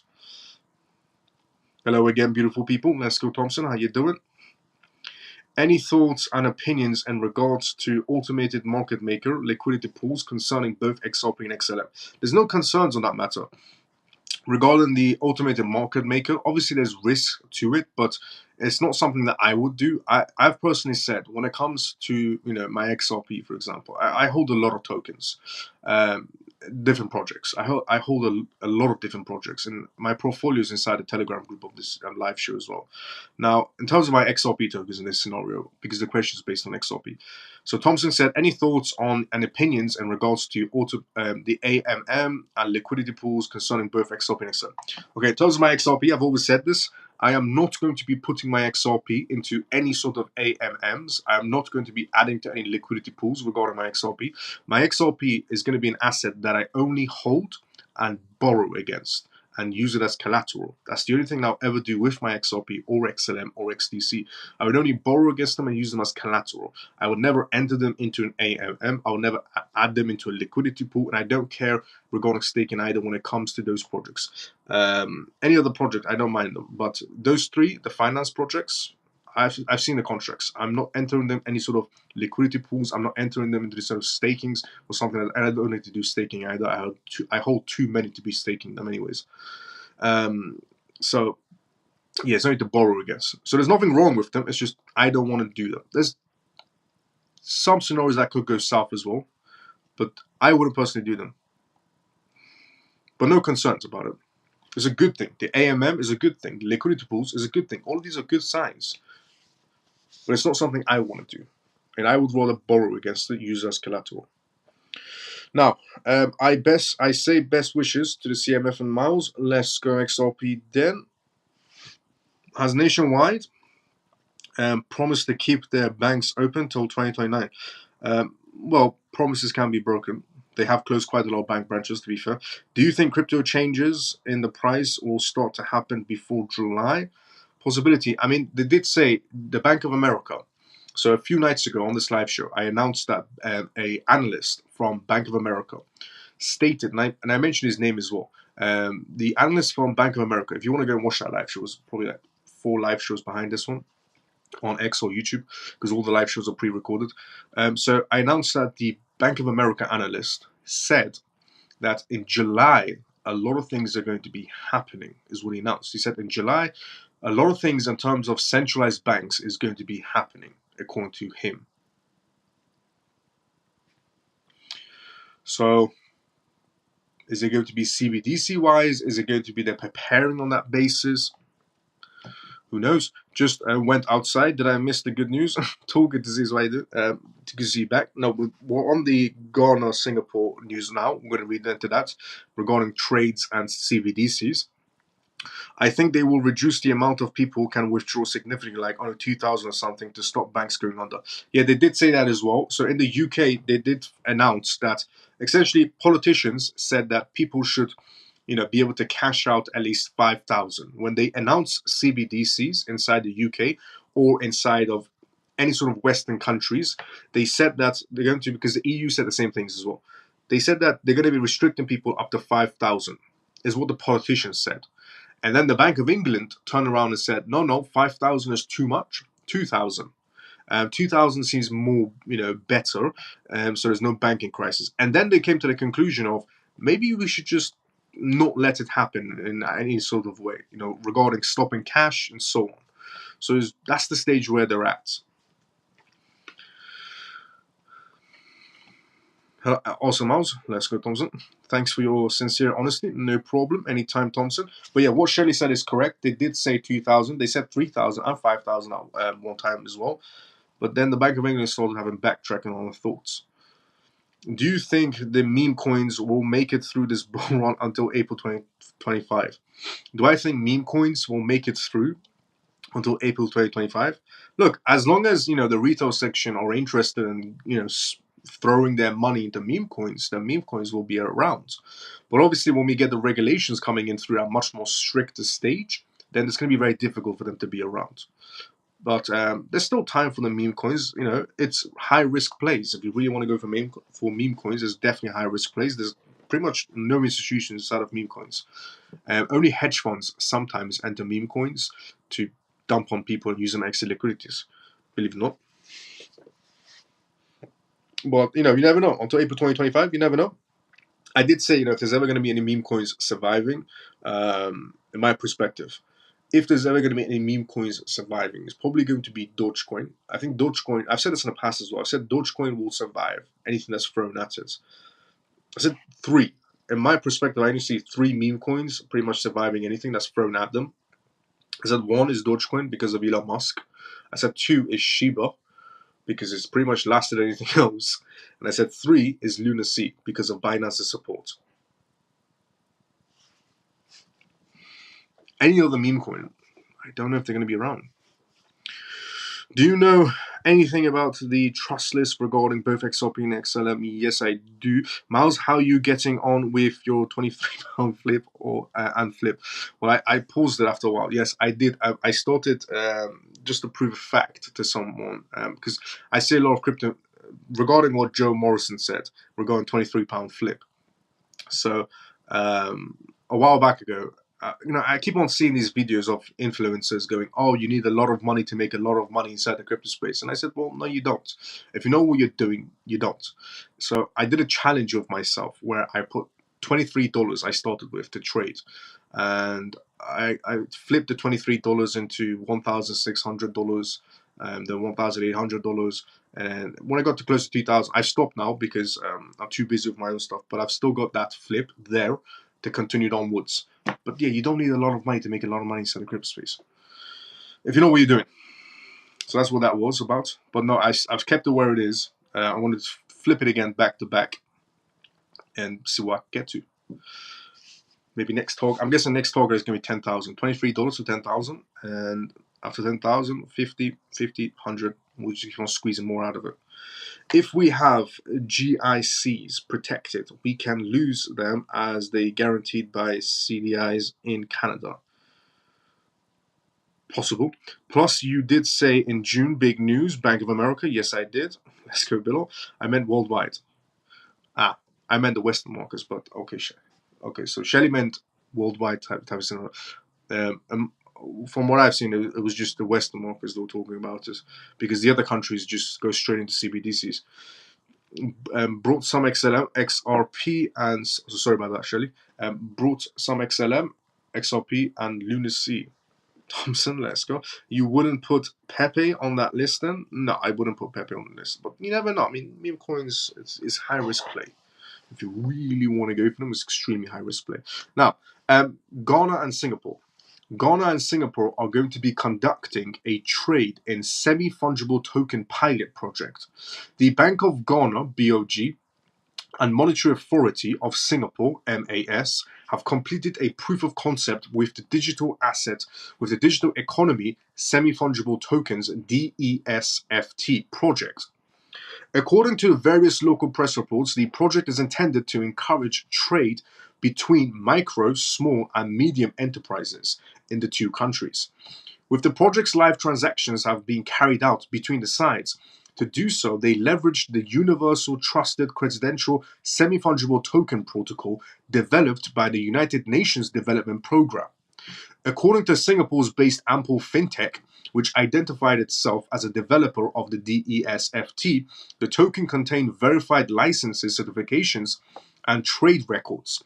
A stablecoin pegged to the Singapore dollar by the name of XSGD and BOG's ECED, Central Bank Digital Currency (CBDC), were used for the exchange within the purpose of bond money protocols on distributed ledger. The MAS, the Monetary Authority of Singapore, developed the purpose of bond money protocol congestion with International Monetary Fund and the central banks of Italy and South Korea. It incorporates both programmable money and programmable money technology and has been tested by Amazon and other international retailers as well. So CBDCs are getting tested by Amazon as well. Bank of Ghana Director of FinTech and Innovation, Opong, described the project at the 3i Africa Summit in Accra. He said, word for word, this is what he said: after nearly a year and 2 phases of developments, we have crafted a reliable information exchange solution founded on UTC standards and semi-fungible token technology, and conducted real trade experiments which fully align with our pre-implemented objectives. Opon continued that the project features developments would focus on supply chain finance and payments across multiple digital currencies. Details were scarce in the press about the semi-fungible token technology. Ample Fintech said it operates on the ERC 3525 standard on the top of the Ethereum blockchain, according to an announcement of a panel discussion scheduled for Singapore Fintech Festival in November. The digital economy semi-fungible token combines NFTs and traditional blockchain information that enables the tokenization of self-ownership through DESFT. The ECD is in its pilot phase. No launch date for CBDC has been announced yet. So Ghana, Singapore, technically it's Ghana, Singapore, South Korea, and Italy. So Ghana's bank, centralized bank, Italy's central bank, South Korea's central bank, and Singapore's central bank are actually conducting some business on trade terms for over a year now. They're doing test payments back to back using NFTs. Now that's a real purpose for an NFT, not a picture of a monkey or a dog, because it never made sense. And I've always said NFTs should be used in a legitimate purpose, like documentations or terms of transaction trades on bonds make sense. Other than that, pictures of rocks and cats and dogs makes no sense for NFTs. There's no value being moved around it. Now, DeFi is the next news we're going to be going through. And by the way, that was actually amazing news regarding Singapore and Ghana, what's going on. Absolutely crazy news. And it shows what's happening around the world, because a lot of people don't talk about these topics of what, the trades that are happening between countries regarding CBDCs, regarding NFT basis on that basis, and centralized bank movements that are happening. So it's good to know these things and who's involved. Bank of International Settlements, Bank of Italy, Bank of South Korea, Bank of Singapore, Bank of Ghana, and some other stable coins that were also in the middle of it as well from the Singapore authorities as well. They're testing stablecoin payments right now as well, not just CBDCs. The world is rapidly moving towards this digital era because 2024 is when the world shifts completely into a digital era. Now, DeFi may struggle to stay decentralized after new EU laws. Now, DeFi is a sore subject with regulations because they don't like the idea of people being private or secret. So DeFi looks like it's about to become a lot more stricter according to the EU. Now, before we go through that news, let's go to the comment section. So we were here. You wouldn't put Pep in on. Not Pep. Well, you never know. Well, then, if I send you some money, can you flip it for me? And if I send you some money, can you flip it for me? Instead, I'll give everybody the play inside a Telegram group. When I do release on how to trade for people inside a Telegram group for the CMF members, we'll do like that instead. Will our investments just be changed? And the one rule I always have, which I've always had, the one rule that I will never break ever, when it comes to trading. Well, I have many rules, to be fair. Regarding no emotions when I do trades, always stick to the data. I have so many rules, but one of the rules that I always stick by is I only and only ever trade with my own money. I never trade with anybody else's money. I only trade with my own money is one of my main rules. But I get the joke, obviously, what Shelly said regarding you make me some money in the film. But yeah, just want to point that out as well. There's a rule that I have many rules that I follow for myself. Will our investments just be changed that our bank to a CBDC? Yes, the money that you have in banks will be turned to CBDCs. Not really, but I brought some PEP a couple of months ago. Okay, fair enough regarding PEP. Now, DeFi. DeFi may struggle to stay decentralized after new EU laws. DeFi exemptions from the MiCA, which is the regulations that's coming out of EU, the team of regulations, may fade as an update targets protocols with centralized components. The sector could split between hybrid and DeFi models. The EU is cracking down on the DeFi space. New regulations, which is a good, depending on how you look at it, some people might look at it as a bad thing, some people might look at it as a good thing. And I'll tell you, you've got to be looking at it from a business perspective at the end. Why? New regulations in the European Union may soon force decentralized finance DeFi protocols to make tough decisions. At the heart of the issue is the tendency of many DeFi protocols to have centralized front ends and intermediaries. The EU's markets in the crypto asset regulation, MiCA, which will come into full force by the end of 2024, will require DeFi protocols to adhere to the same licensing of Know Your Customers (KYC) requirements as traditional financial service firms are a burden, and many DeFi protocols may be unable or willing to bear this in mind. Now, also, according to MakerDAO, the co-founder Rune, he also made a little statement as well. He said, only fully decentralized local downloaded front ends or full KYC online front ends would be possible. This leaves DeFi protocols with a choice: either pivot to a somewhat centralized hybrid finance, which they're calling it HeFi, model to comply with EU regulations, or decentralize entirely. True DeFi is exempt from MiCA. Within the actual EU regulation, fully decentralized protocols are exempt from falling into the MiCA requirements, as mentioned in the Article 2022. So they do have a law inside the EU where if a crypto project is fully decentralized, so it's not made or controlled by some sort of entity, and it's just code and everybody gets to work on that code, and there's no one person holding the majority of it, then that's fully decentralized, and they see that as, okay, well, nobody can control that. But if they see somebody, launching a DeFi project, and it's a company, public or private, or a group of people, launching it, then they see it as an issue of, well, you need to become, you need to go under our regulation because you're technically not fully decentralized. There's an entity holding this. Now, where crypto asset services are, so that's called Rectal 22 is what they're calling it. We're in the EU. Where crypto asset services are provided, this is what they said word for word. Where crypto asset services are provided in a fully decentralized manner, without any intermediaries, without anybody being involved, in other words, they should not fall within the scope of this regulation. Oliver Volvik, an attorney and partner at a law firm, Stadler Volvik, has studied the EU's regulations of crypto assets in depth. He told Cointelegraph that the immediate question posed by this section of the MiCA is, what is exactly is meant by without an intermediary and in fully decentralized manner? He said smart contracts that are used in the provision of a crypto asset service are in themselves not even suitable to create the appearance of exclusive, essentially, decentralization. Companies can use smart contracts to provide crypto asset services in their name. Volvo concluded that in such cases, the smart contracts is merely a tool used by a company. Only neutral persons and legal entities can hold rights and obligations, make and receive legal declarations, provide and receive services, and be the addresses of a law or be supervised under an act such as the MiCA.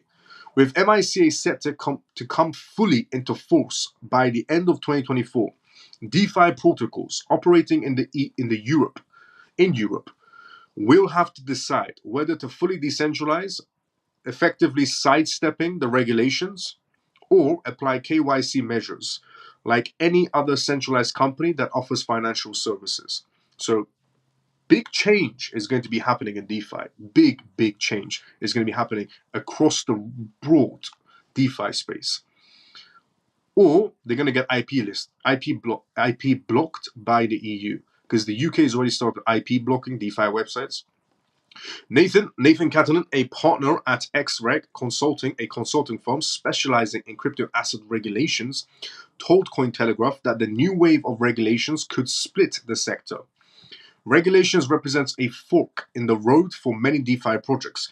They will either embrace decentralization and move further outside the regulatory perimeter, or accept that some regulations is required based on their practical model and move towards a more hybrid finance state. In his opinions, for those that do embrace decentralization, regulations such as the MiCA in Europe will draw a clearer lines in the sand.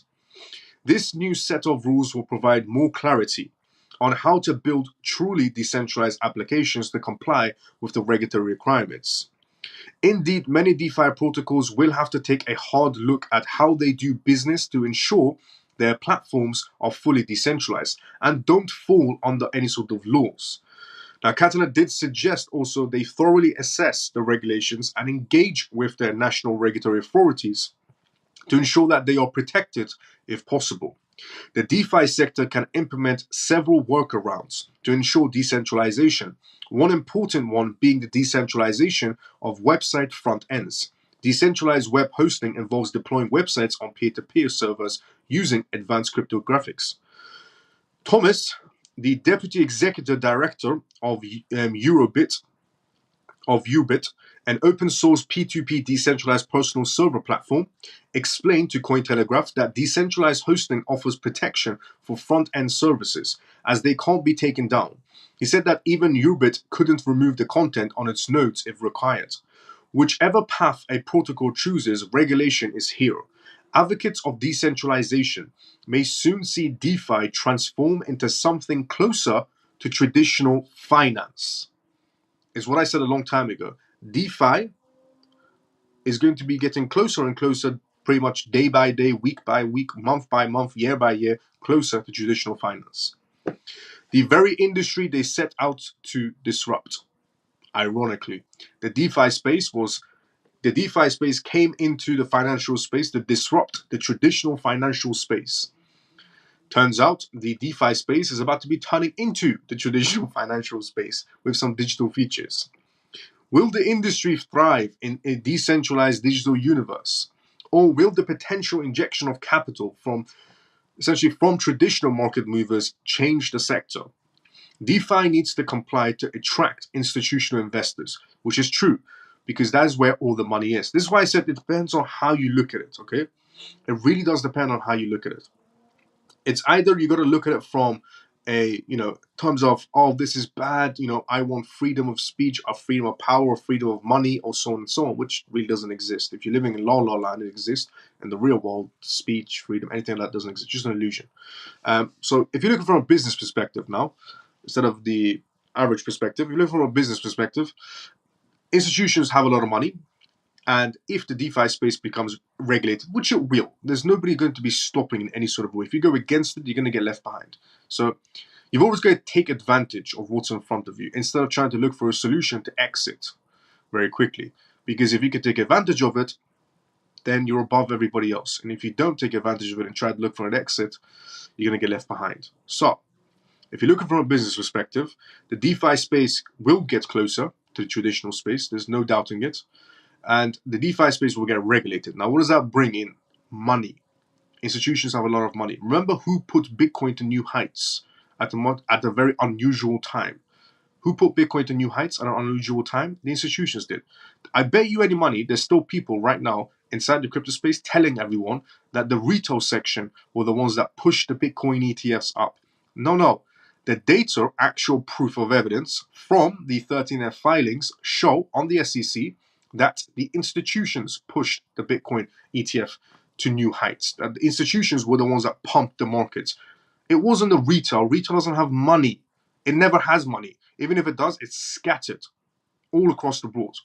Institutions are coordinated. They come in heavy-footed, they slap money on the table and sit. That's why Bitcoin reached new heights. 937 corporations filed in their 13F filings. 937 corporations are holding Bitcoin ETFs. Who do you think pushed Bitcoin to new heights? And if you look at how much they're holding, each of them, it would blow your mind away. It's not the retail that pushed the market to new heights, it's institutions. So, if you look at it from a business perspective, the DeFi space is going to get regulated no matter what you think. So instead of looking for an exit, look for a way to benefit from it. Institutions will come in and they're going to go for legitimate projects. DeFi space gets regulated, becomes like a traditional financial space with digital features. It gets regulated. Institutions will be going for projects that have any sort of use cases for them. So if you're inside of legitimate projects that are inside the DeFi space, you're good to go because the money is going to be coming your way from institutions. And it's going to push the projects that you're holding to new heights also. So again, a lot of people will probably look at this news and go, "Oh, I can't believe it! DeFi is for the people." And if you're looking from an intelligent perspective, it's going to happen either way. So take advantage of it, or look for an exit and get left behind. Be in the correct projects, be in the projects that are inside a DeFi space that institutions will start funding, because you can tell from contracts. If there's a DeFi project out there that has contracts with major players, you know where that's going to be ending up. Actual PDF contracts, not imaginary contracts or deals, but actual PDF contracts. You know where their project is going to be heading in 5 years' time. And you know that the money is going to be entering from institutions. So projects that are inside DeFi space in terms of money, great. Especially if they have heavy contracts, great. Projects that are doing tokenizations that have DeFi, have contracts with major players inside DeFi space, great. You know where they're headed. So either position yourself in the correct spots because this is happening either way, or look for an exit and get left behind and just, go on social media and say, I can't believe they're taking the DeFi space away from us. Look, you've got to always take advantage of the positions you're in. Otherwise, you will get left behind, just how the world works. Now, DeFi needs to comply to attract institutional investors. Regulators are giving increased attention to DeFi as the sector matures and grows in popularity. The EU's MiCA and the United States Securities and Exchange Commission enforcement actions against popular DeFi protocols is going on as well. So on April 10th, we had the Uniswap situation, became the first decentralized protocol to be issued a Wells notice. An official notification issued by regulators to inform individuals or companies that the regulators has completed an investigation and discovered essential interactions that could be brought to court. The CEO of Uniswap obviously came out, Adam, and responded that he wasn't surprised and just annoyed and disappointment and ready to fight. So losing battle. Adam, Chief Strategy Officer at DeFi platform, Radix, also told Cointelegraph that most people would agree that some safeguards are needed. So Radix is in favor of institutions coming into it, but Adam from Uniswap not really in favor of it in any sort of a way. He believes that regulatory requirements for DeFi sector, and do you know what's interesting as well? Regarding Radix, the crypto project that's inside the DeFi space, if you've never heard of it, they're quite big inside DeFi space. They have contracts with Microsoft. They have contracts with UBS Bank. You can see why, obviously, they're in favor of institutions and regulations in the DeFi space because the money will be going towards them. You got to take advantage of your positions. He believes that regulatory requirements for DeFi sectors are likely eventable, as in they're going to be happening either way, particularly if the industry aims to achieve global adoption, which they do want to. CEO Edward told Cointelegraph DeFi's next revolutionary step is to get institutional traditional finance money to participate. CEO Edward of Instalabs. They did multiple interviews with different CEOs of DeFi projects. And the intelligent ones are saying, yeah, it's going to happen either way. And we want to capitalize on it. With this CEO saying DeFi's next revolutionary step, is to get institutional, traditional finance money to participate. As I said, position yourself correctly inside the market space, inside DeFi space, or exit the market and go cry about it on social media and say, oh, I can't believe they're taking DeFi away from us. DeFi was for the people. Come on. Don't live in la la land, live in reality. However, this is going to happen either way. However, he believes there are two main obstacles. First, TradFi companies are not operational, set up to essentially use crypto tools. Second, TradFi companies need to figure out how they can legally access these products and offer them to clients. DeFi DApps need to walk in line between implementing enough AML procedures to attract TradFi liquidity and not become a target of regulatory action. Compliance tools are already available. Simmons explained that the DeFi sector in Europe could use a system of trustworthy issuers that handle ID verifications on the DeFi space. Adlord noted that the DeFi KYC services, Instapass, could create custom credentials that fulfill EU regulations, adding that the DeFi DApps could easily make access to specified parts of their products on their users having essentially credentials. Regardless of whether DeFi protocol chooses to pursue institutional adoption or complete decentralization, it will have to adjust to adapt to the shifting legal landscape in the European Union. So no matter what route it chooses, it has to still go on the regulations. If it goes on the regulations, traditional finance.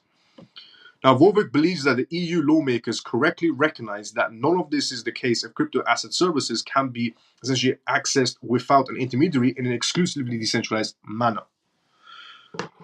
So honestly, it's going to be happening either way regarding the DeFi sector. And the next news to go from tonight's live show is what we got regarding OpenAI to go through still. We got news regarding crypto skeptics as well. Somebody left the SEC. Gary Gensler's right-hand person just left the SEC and went towards cryptocurrencies. We still have Stephen Cohen to go through on tonight's live show. So quite a bit of news still to go through on tonight's live show. Now,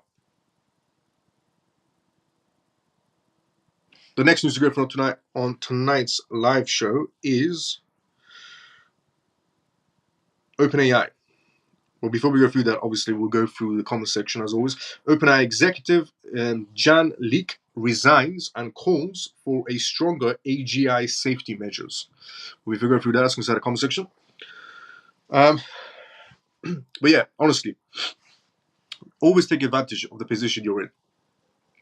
Never be the person to, scream and shout about it. The person who always tries to scream and shout about everything is the person that gets left behind in life. The person who seeks out an opportunity when everybody else is screaming and shouting is the person that leaves everybody else behind him. So choose who you want to be in terms of that aspect, the DeFi space. The DeFi space will get regulated, will go under law, and that's the only way institutional money will come into it. Now, there's going to be people, I believe it or not, there is going to be a lot of people, on X, on any sort of social media platforms going, how dare they try to take the DeFi space away from us? The intelligent people, if you have a business mindset, will look at it as, okay, so they're going to come in either way. I myself.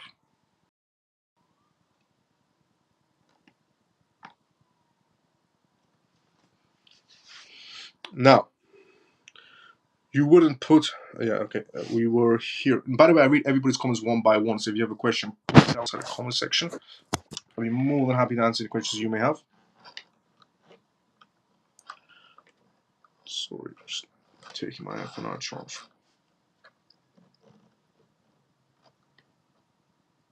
Here we go. Okay.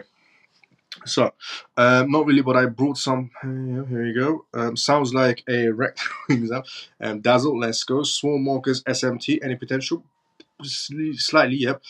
Miles has said that whatever you can afford, 2,000 small bag, 5,000 mid bag, yep.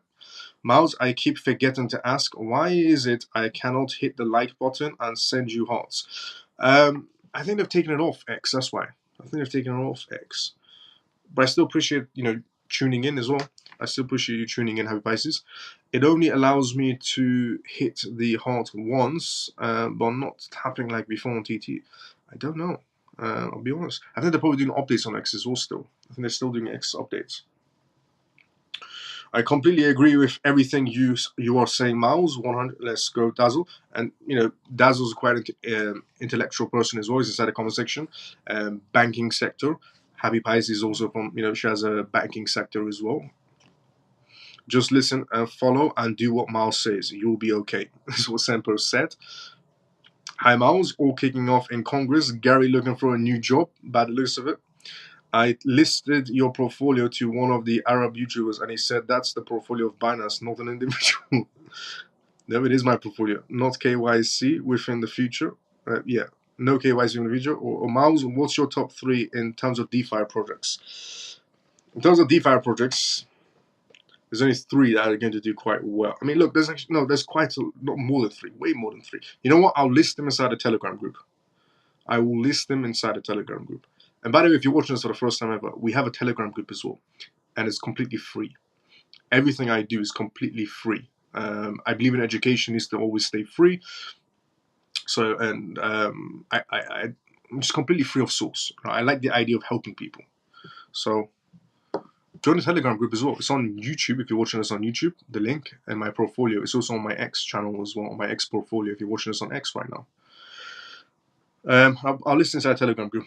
Is nobody's business to know how much is on one bags. Yep. Well, here you go. Thank you so much, Happy Pisces, for all the hearts. I can hit the likes on X.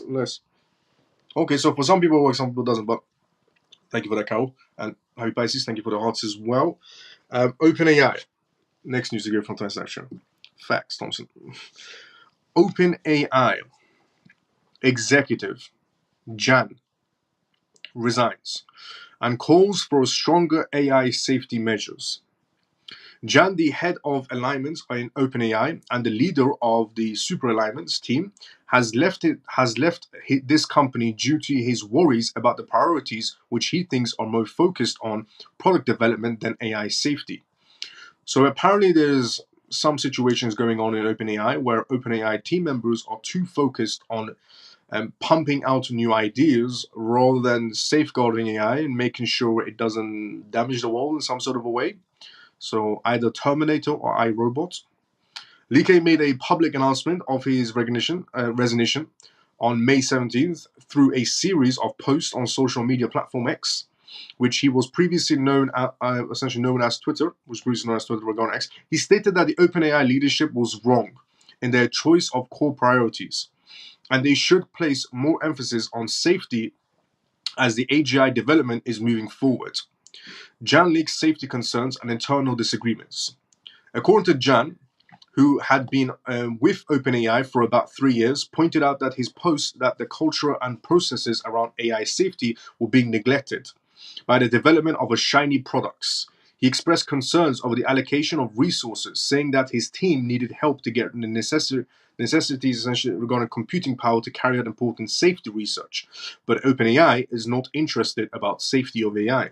According to him, the construction of machines, this is what he said word for word, the construction of machines that are smarter than humans is a risky task, but itself, Jan quoted, thus indicating the OpenAI's responsibility for humanity. His recognition, essentially leaving, came almost at the same time as the departure of another member from OpenAI. The core leader of the super alignment team and OpenAI's chief scientist had already announced their leaving too, and a few days earlier before him. The departure of another member was noticeable since he co-founded OpenAI and participated in various research products, including the development of ChatGPT. In the view of recent many members of high-profile people leaving OpenAI has decided to disband the super alignment team, and its functions will be managed by other research projects in the company. Bloomberg told that this decision is a result of internal reconstructing, which has been going on since the governance crisis in November 2023, when CEO Sam Altman was temporarily removed and President Greg Brockman lost his chairmanship. The super alignment team has created a deal regarding risk safety when it comes to AI that were brought by advanced AI systems and was responsible for developing solutions of controlling and steering the super intelligent AI in terms of, AI not taking over anything. Their work was considered as the most important in making preparations for the next generation of AI models. Now, after I read this, I'll give you a different scenario from a business perspective. Now, although his team was dissolved, OpenAI has promised that research a long-term AI risk will go under the discretion of John, who is leading also a team which develops how to fine-tune AI models after training. OpenAI's current trajectory and prospects, Lee Kai and so leaving AI together with disbanding the super alignment team has been essentially followed by high-profile level scrutiny on AI safety and governance to OpenAI. This is the result of a long period of contemplation and disagreements, especially after Sam Altman was dismissed and then later rehired. The departures of reconstructing essentially indicates that OpenAI may not be committed to safety as it continues to develop and release AI models. Lately, OpenAI has introduced a new model called, if anybody's heard of it, recently OpenAI did release a new model. It's quite interesting actually, GPT-4o, which can interact with humans more naturally and is almost human-like in a way. Although this achievement proves OpenAI's technological skills, it also reveals the ethical issues concerning privacy, emotional manipulation, and cybersecurity risks regarding the new OpenAI. Though there is a lot of commotion, OpenAI still sticks to the main goal, which is to create AGI safety and for the good of humanity. In a post on X, Sam Altman, OpenAI CEO, admitted that Li Wei's work and stressed the company's commitment to AI safety. This is what Sam Altman said. I'm very grateful for Jan for his great contribution to OpenAI's alignment research and safety culture, and I am really sad that he is leaving. He's right. We have a lot of work to do. We are determined to do it. I will post my longer version in the next couple of days, Sam Altman wrote. Apparently, yeah, there's major issues going on. So apparently, ChatGPT, in their words, apparently ChatGPT 4.0 has cyber risk security issues going on and cultural issues going on. Apparently, they're not looking into safety when it comes to AI. According to the members that left. Now, the other perspective. They could just be, throwing shade on OpenAI to set up their own company, which might be something to look into if you're looking into venturing out into business startups, because these people that left OpenAI, they're quite high profile people. One of them was one of the founding partners of OpenAI, creating it day one as well, and he left as well, also saying the same scenarios of AI. They all said AI safety was the main issue, and that's why they left. But they can also be venturing out into a new business idea. And if you ever, into one of these scenarios of you want to start up, you want to go into a startup by investing into it, maybe check out what their next movements are going to be. Because there are two scenarios. Either there are actually AI safety issues, and the other scenario is they're going to be starting up a new company. Now, crypto skeptics leaves SEC, but there is a catch. So Gary Gensler's right-hand person has decided to leave the SEC and go towards cryptocurrencies. Ironically. Everyone good? Let's go with us. But before we go through this news, let me go inside the comment section. And honestly, this is not the only person that's left the SEC. Many people have left the SEC and are now working for crypto firms. Ironically. You know that old saying, and now there is only one. Gary's by himself. Facts, Thompson, let's go. All of these outrageous lawsuits show the levels of emotional instability and intelligence that has demonstrated. Shame on him. Purely, we have genuine affection and support for one another in the CMF group, and we make every effort to assist one another whenever possible, which is facts. If if this is your first time watching this live show, the CMF stands for Crypto Miles Family, and we really are a family. Everyone helps each other inside the CMF, so which is facts. And everybody does it for free because we don't charge any money. I don't, and neither do the CMF members. Belong to several groups. CMF is the best by far, is what Samper said. Belongs to several groups, but CMF is the best. Is the best by far. Let's go, Semper. Let's go, Dazzle. Thanks so much for the kind words. Everyone good? Let's go Woodhouse. To right Miles, there's only one. Let's go. Now, the news regarding, let's go Dazzle. Crypto skeptics. SEC. Heather Salvigan, the policy director at the US Securities and Exchange Commission, is leaving the agency, according to a Friday press release. The SEC chairman, Gary Gensler, has described Heather as one of his most trusted advisors. He praised her for bolstering investor protections and enhancing events for capital formation. Some of Heather's achievements include passing the market fund reform, shortening the settlement cycles, and enhancing corporate disclosures about material cyber events. Heather was one of Gary Gensler's first staff appointments.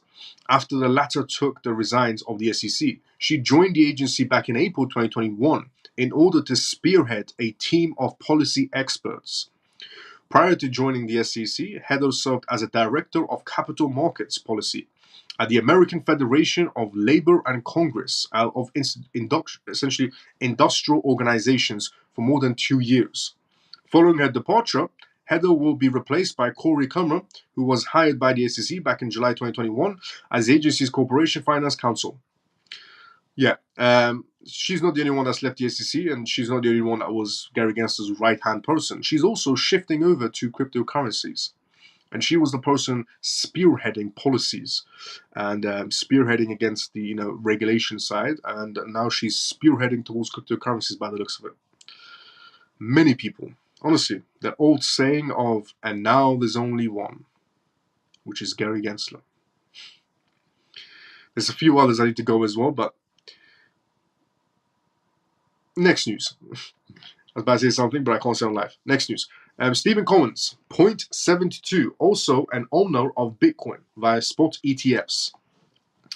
Which is this, 0.72, the $34 billion hedge fund of billionaire and owner of New York Mets, Stephen Cohen, held $77.5 million of Fidelity's Wise Origin Bitcoin Fund, FBTC, as of the close of this first quarter, according to the filings, the 13F filings. So not only do we have 937 corporations holding Bitcoin ETFs, which is the reason why Bitcoin ETFs went to new heights. It's not because the retail, 937 corporations. Not only do we have 937 corporations, but we're also getting 13F filings coming in from hedge funds coming in as well, but also quite a lot of high-profile investors that are inside Wall Street and so on as well. Now, this follows several other hedge funds as well, who have disclosed that they purchased shares of the spot Bitcoin exchange-traded funds, including Powell Singer's Elliott Capital and Izzy Englander, the minimum management, with the latter being the biggest institutional holder of the new funds with roughly $2 billion as of March 31st, which is true. I revealed this news about 3 days ago on the SEC filings of the 13F filings, that one firm, one corporation, out of the 937 corporations, one of them is holding $2 billion of Bitcoin ETFs. Out of the top 25 hedge funds in the US, 13 of them brought into the ETFs in the first quarter, according to the data complied by the Bitcoin brokerage firm River. Among them, in the addition to the names mentioned earlier, were the Fortress Investment Group and Scovian Strategic Advisors, while hedge fund purchases of the spot ETFs might be a long-term bet on a number to go up. You see, institutions, as I said previously, now this is coming, these words are coming from a CEO's mouth. Now, I said this as well a long time ago, a while ago, that the market is only going to be going up and up and up, while these institutions are coming in day by day and day. And the filings show there's about 937 of them, which is massive. And they're in at about 0.05% only, which pushed Bitcoin to new heights. 0.05% pushed Bitcoin to new heights. Imagine if they come in at 1%. Now, regarding what they just said right now, while hedge funds purchase of the spot ETFs might be a long-term bet, which it is, because institutions come into play and hold for 5 years, 10 years, 20 years, 25 years, 50 years, and so on, because they're coming in to hold. They're not coming in for a quick buck. Number will go up. These vehicles could be brought for other reasons: market makings, hedging, yield generations. Essentially, is what they are. Now,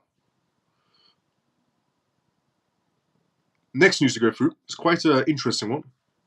And after this news, the news is going to be very bullish. But this news is actually quite interesting as well regarding Kraken. Kraken may drop USDT due to incoming or upcoming EU rules, the report states.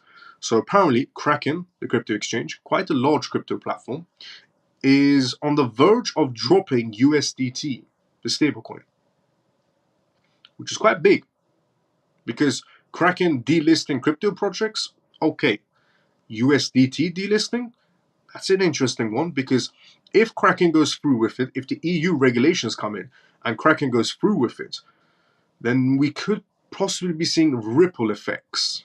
Interesting use of word there. Ripple effects throughout other crypto platforms. Look at the timing. Now, before we go through that, let's go inside the comment section. Lol, when it comes to outrageous SEC lawsuits, is obviously brought to you by only big carry.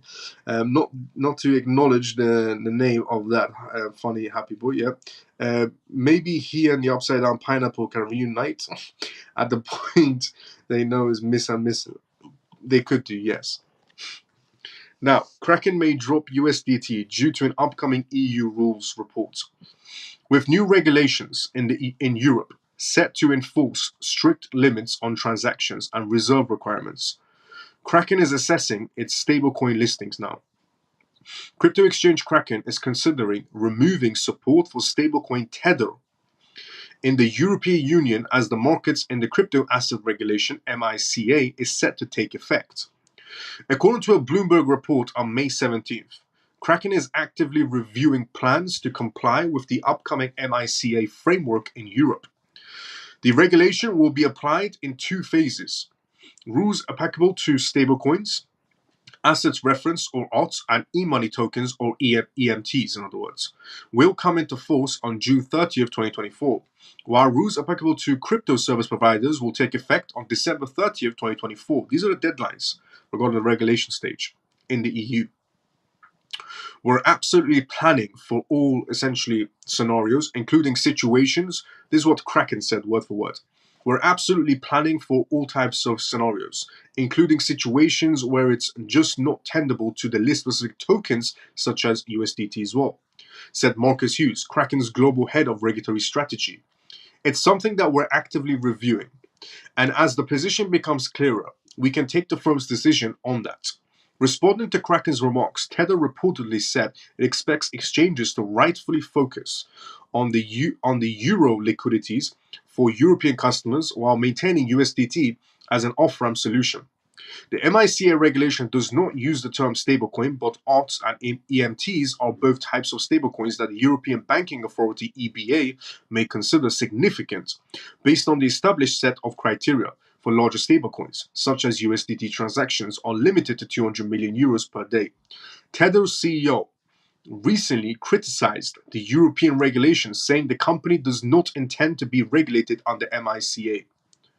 So this is where the controversy is starting from, with Tether's CEO and essentially announcing that they don't want to go under the European regulations.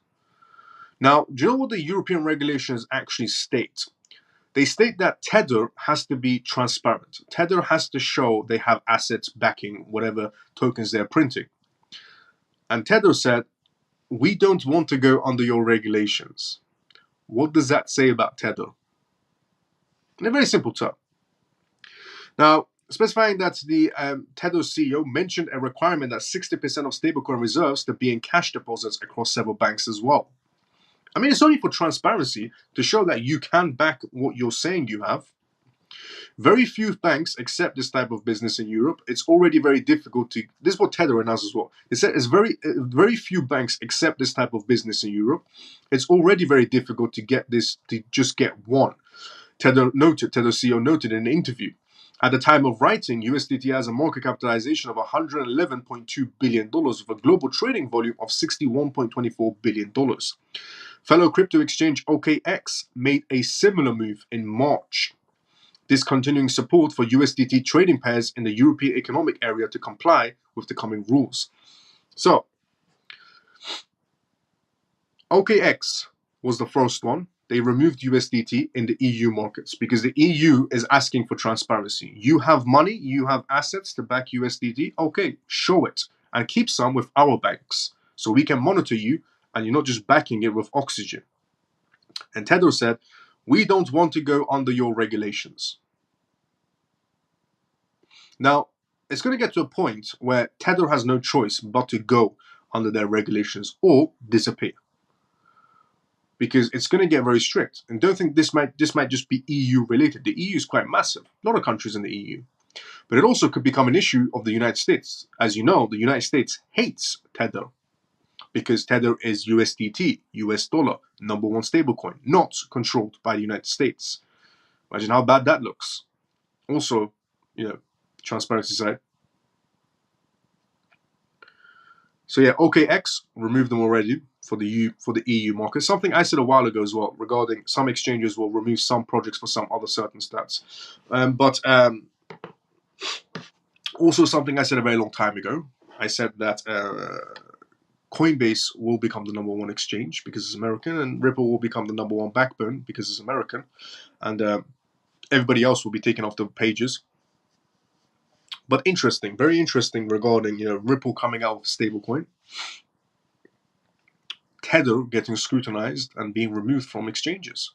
Because honestly, I can picture an exchange announces we're removing Pepe coin, we're removing we're removing Clay coin or something. Not in Clay's back. Clay's a good project, but on that sense. But we're removing USDT is a big bold move.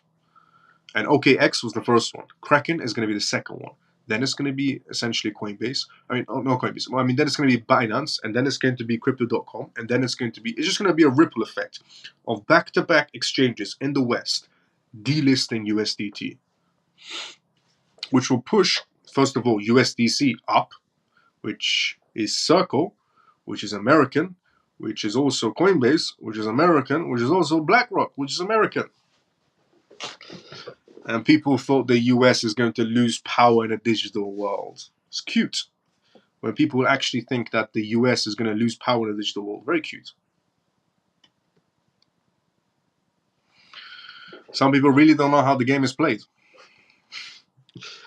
But yeah, this is, interesting enough. Okay, just based on that. The next news I'm about to read out to you is relatable to what I just read out, with Tether getting scrutinized and delisted. The next news is Tether prints 1 billion USDT.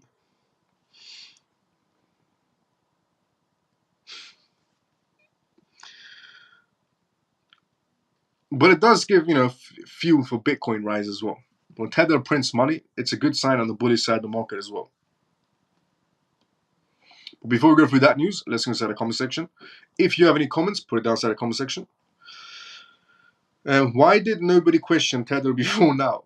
Why did nobody question Tether before now? Is because they wanted Tether they wanted to pump Tether. So sometimes inside the corporate sections, they tend to pump essentially certain companies and then deflate them at certain times. And one good example is recent example that everybody can knows about, because I could talk about multiple companies that people have never heard of, but I'll talk about a company that everybody's heard of. So the Chinese real estate company that recently went, not recently, but it was quite recent, the Chinese real estate company that went sideways. The data showed that that Chinese company was on default for many years. They couldn't pay back their original loans in 2020. So they couldn't pay back their original loans actually in 2019. The Chinese real estate company was broke. They couldn't pay back their loans in 2019, but they borrowed them more money. They couldn't pay back their loans in 2020, but they borrowed them more money. They couldn't pay their loans back in 2021, but they borrowed them more money, the Chinese real estate company. You see the picture. So they fatten up certain companies sometimes. Inside the corporate sector, they would fatten up certain companies. They'll feed it, feed it, feed it, feed it. And then when the time is right, they would just poke it with a needle. And then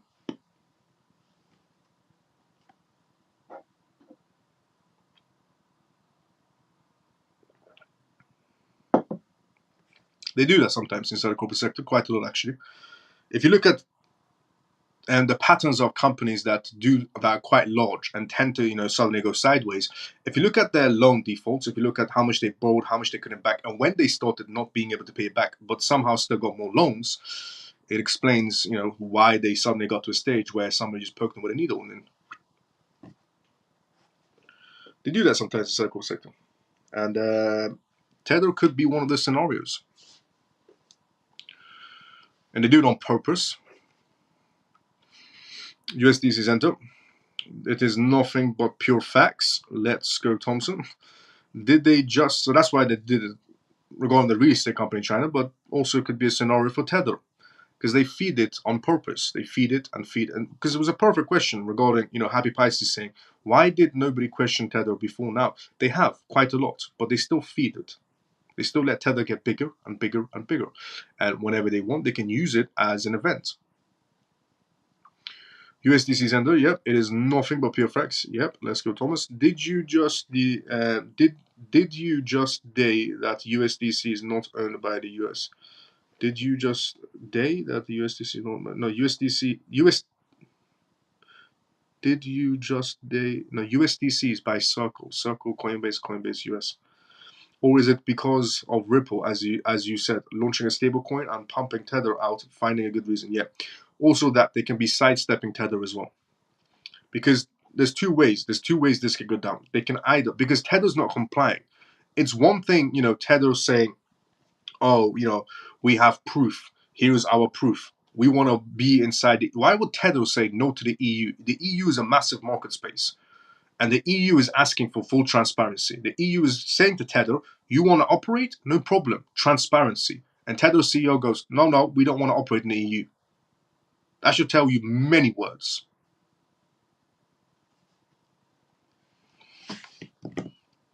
And by full transparency, they want them to have bank accounts in the EU as well, hold cash reserves in the EU as well, hold some sort of assets in the EU as well, to show that transparency side of EU citizens are going to be using USDT. It's not asking for much, because if EU citizens are going to be using USDT, the EU wants to know, do you have money to back it?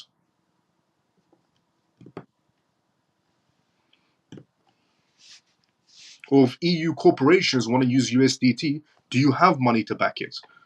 You can't just go, yes, we do. You don't do business on handshakes and kissing people on the face. You got to show proof. Miles, my rewards from the blockchain project I'm receiving the rewards as the USDT pair. How will I withdraw them then if that's the case? My rewards from the blockchain project. There was still rewards from the blockchain project. I am receiving the rewards as USDT pairs. How will I withdraw them? There's going to be still some exchanges. I mean, Binance will probably still accept USDT for a while longer than everybody else. So in that sense, you're good. Didn't they just print a while ago, or is it just another lot? Yeah, no, they printed again. Tether just printed it again, a billion. Or I misunderstood what you said. Yeah, I think you misunderstood what I said, Iman. But no, Shelly, you're okay, because Binance will probably be the only exchange out there for the longest time holding USDT before they drop it. Coinbase will listen to any authorities. Coinbase listens to authorities. Crypto.com listens to authorities. OKX listens to authorities. Kraken listens to authorities. Nobody wants to, be taken to lawsuits because of USDT. All these exchanges will just say, forget about USDT. We're not going to go and battle a lawsuit to save USDT. If USDT want to battle a lawsuit, let them battle by themselves, is what the other crypto platforms will say. Okay, I missed on. Yeah. We did last year. Yes, we did, JP. Last year we were talking about USDT, because they needed Tether before, and now they don't. Yep. Just like 2008, the wholesale market. Yep. And interesting enough, Tether. Actually, not interesting enough, not Tether, but relatable Tether. Ripple CEO recently did a podcast on. If anybody's ever seen it, if you hate Ripple, don't like Ripple, whatever, you gotta still feed the information to yourself, okay? Always understand this. Don't enter with emotions. Some people don't watch certain interviews inside the crypto space because they hate the CEO, hate the project. You're a moron if you do that, okay? And they're the type of people who say, oh, I don't enter with emotions. If you don't enter emotions, then watch the video, because knowledge is knowledge. Don't use emotions to stop you from watching certain videos or certain interviews. Some people don't watch the World Economic Forum because they don't like rich and powerful people. You're a moron if you don't watch the World Economic Forum, because they talk about certain subjects that shouldn't be relatable to you if you're inside the business sector. So if you have or haven't seen it, if you have seen it, good. If you haven't seen it, go and see it. Ripple CEO recently did a podcast 4 days ago, I think it was. And he was talking, and then they said, the person I was doing the interview with him said, do you think there's going to be a Black Swan event? Everybody inside the crypto space, Black Swan, yes, no, Black Swan, yes, no. Now he was asked the question, do you think there's going to be a Black Swan event? He said 100% yes.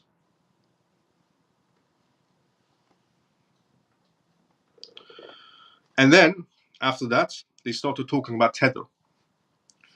And then he said the US Treasury Department is looking into Tether, and then he believes that Tether is next to be investigated. And then Tether's CEO came on X and said, how dare, in other words, in a very simple way, he said, how dare you, try to put shame on our name, for example, on Tether's name. And then Ripple CEO said, I'm not doing this out of spite, I'm just stating the facts.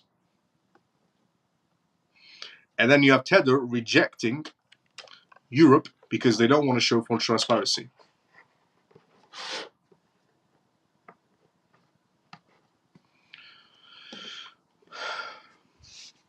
Miles, I think the only question you can't answer is, what is the weather going to be like next week in Ontario, Canada? Because of course we know that's controlled as well. Otherwise, everything else. Let's go. Interesting name, and they chose Tether. Meanwhile, it doesn't seem to be connected to anything, which is a fair point. Thank you, Happy Pisces, for the kind words as well. You're really good, Miles. Let's go, Dazzle. Miles, what will bring more money to XRP and XRP Ledger? CBP or tokenizations? Cross-border payments or tokenizations? Which will bring more money? Well, if we're talking about a large scale, cross-border payments will bring a lot of money. If we're talking about a large scale, cross-border payments will bring a lot of money. Tokenization will bring money as well. Tokenization will bring more value to the XRP ledger, but also bring value to XRP token. But cross-border payments will bring the most amount of value to the token itself. Good advice, Miles. I listen to many podcasts and videos and read a lot, even though I'm not inside their camp, so to speak. I learned something. Exactly. I saw the video with Brad. It was fantastic about the Black Swan, supposed to be boxing match between Tether CEO and Brad. Pretty much, yep, is what's going on right now. But I always say this to people, some people, inside the crypto sector say, oh, no, you're talking about Ripple CEO, I'm not interested. And then you go around and say, I don't bring emotions inside the crypto space. Of course you don't. I don't care if I hate a particular project, legitimate ones. I don't care if I particularly hate a crypto project or particularly hate the CEO. I'm still going to watch what they say because I want to grow my knowledge. That's what you should be doing. And that's when you do it with no emotions.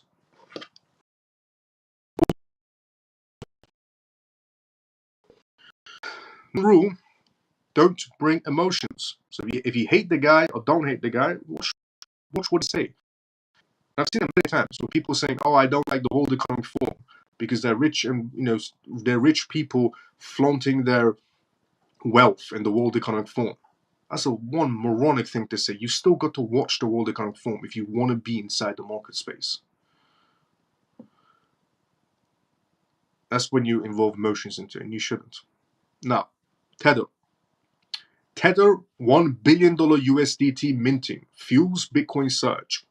Tether minted $1 billion USDT in one day, bringing in its annual total to around 31 billion and settling a record market cap of 110 billion USDT. This surge underscores Tether's expanding influence. The recent minting activities have sparked speculation about their potential impact on Bitcoin prices. Tether's history of minting has often been connected with large Bitcoin price movements.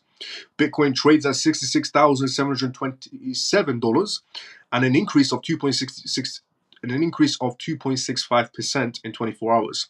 Therefore, the company's addition of 8,888 BTC, valued at $680 million, further solidifies its dominant position in the crypto world. Some market observers believe that repurchases of unbanked Tether can be built up and essentially may be a factor in driving Bitcoin's price to new records in terms of new heights, as a part of Tether's profitability strategy to invest 15% of profitability into Bitcoin, which is true. Tether did announce that they're going to be investing about 15% and keep on, back-to-back investing 15% into Bitcoin for their own basis, but it's going to boost Bitcoin's price. Likewise, Tether's OOBIT and Ton blockchain have announced a project to improve crypto as well payment solutions, which I announced yesterday on this live show. And their partnership aims to enhance Tether's use cases and encourage crypto adoption by facilitating faster transactions and seamless settlements essentially for any user. Now, and by the way, if you thought the US government was the only one that just prints money out of nowhere, Tether prints money out of nowhere as well. The last $1 billion Tether printed, Tether was asked, why did you print $1 billion? The CEO replied, we printed it for a rainy day.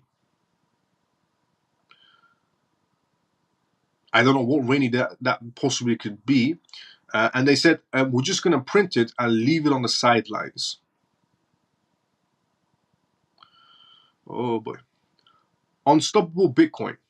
CryptoCon's CEO foresees bull run extending to 2025. And by the way, if you're printing for a rainy day, why not print it on that rainy day? Why would you print it now, hoping or waiting for that rainy day? It's one line of code. You press enter, and voila, you got a billion tokens in USDT. You don't really need to print now and wait for that rainy day. You can just print it on the rainy day. So that should raise more questions. Unstoppable Bitcoin, CryptoCon's CEO foresees bull run extending to 2025, which is true. Also, something I said a very long time ago. According to K Young, Actually, before we read this, let's go inside a comment section. Before I read the next news, which is actually quite interesting. Let's go inside the comment section, as I always do before I read it. That's right. Let's go, Dazzle. Here we go. What do you think is going to happen Monday with Ripple and XRP regarding the case? Well, hoping something comes out of the judge. If it doesn't, I said 2 weeks after we should probably get some results out of it, but still a crucial factor regarding that. May 20th, still a crucial factor. Some news should be coming out of it. Some sort of news should be coming out of it. And I did say, it's going to be ending this year. I said we're going to expect some news 2 weeks after, most likely. But in general, I said this case, Ripple versus SEC, will come to an end this year because it's all about the narratives. Because it is. Everything is coordinated. I'm from the corporate sector. That's why I have this corporate on my side. So everything is, coordinated inside the corporate sector. Nothing happens by accident inside the corporate sector. Institutions don't get surprised. The retail section does. So the market narrative being this time around, banks, institutions, and regulations, which is Ripple's playing ground. And I said to people, I said to everyone, if you want an example of coordinated movements, Bitcoin ETFs. You couldn't get a better coordinated movement than a Bitcoin ETF.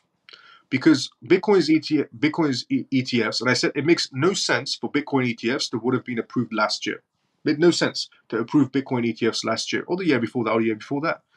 Because the retail section was pumping. The Bitcoin ETFs were approved in January to be the backbone of the Bitcoin halving. Because a Bitcoin halving needs that supply and demand edge. The BTC ETFs were the supply and demand situation. Everything's coordinated. And remember, Grayscale won the case in 2023, but the SEC didn't greenlight it until January onwards. And the same person from the SEC that kept on saying no, Gary Gensler, was the same person that said yes in January when he voted. Everything happens for a reason. Everything inside the corporate sector happens for a reason. Everything's coordinated. And the coordination this time around of the Ripple case coming to an end, look when the Ripple case is coming to an end. Exact same time with banks coming inside the crypto space, institutions coming inside the crypto space, with regulations. What does Ripple need to succeed? Regulations, banks, and institutions. That's their main playing field. And when is the Ripple case coming to an end? Now. Basically, not now, but as in this year. When the narrative is regulations, banks, and institutions.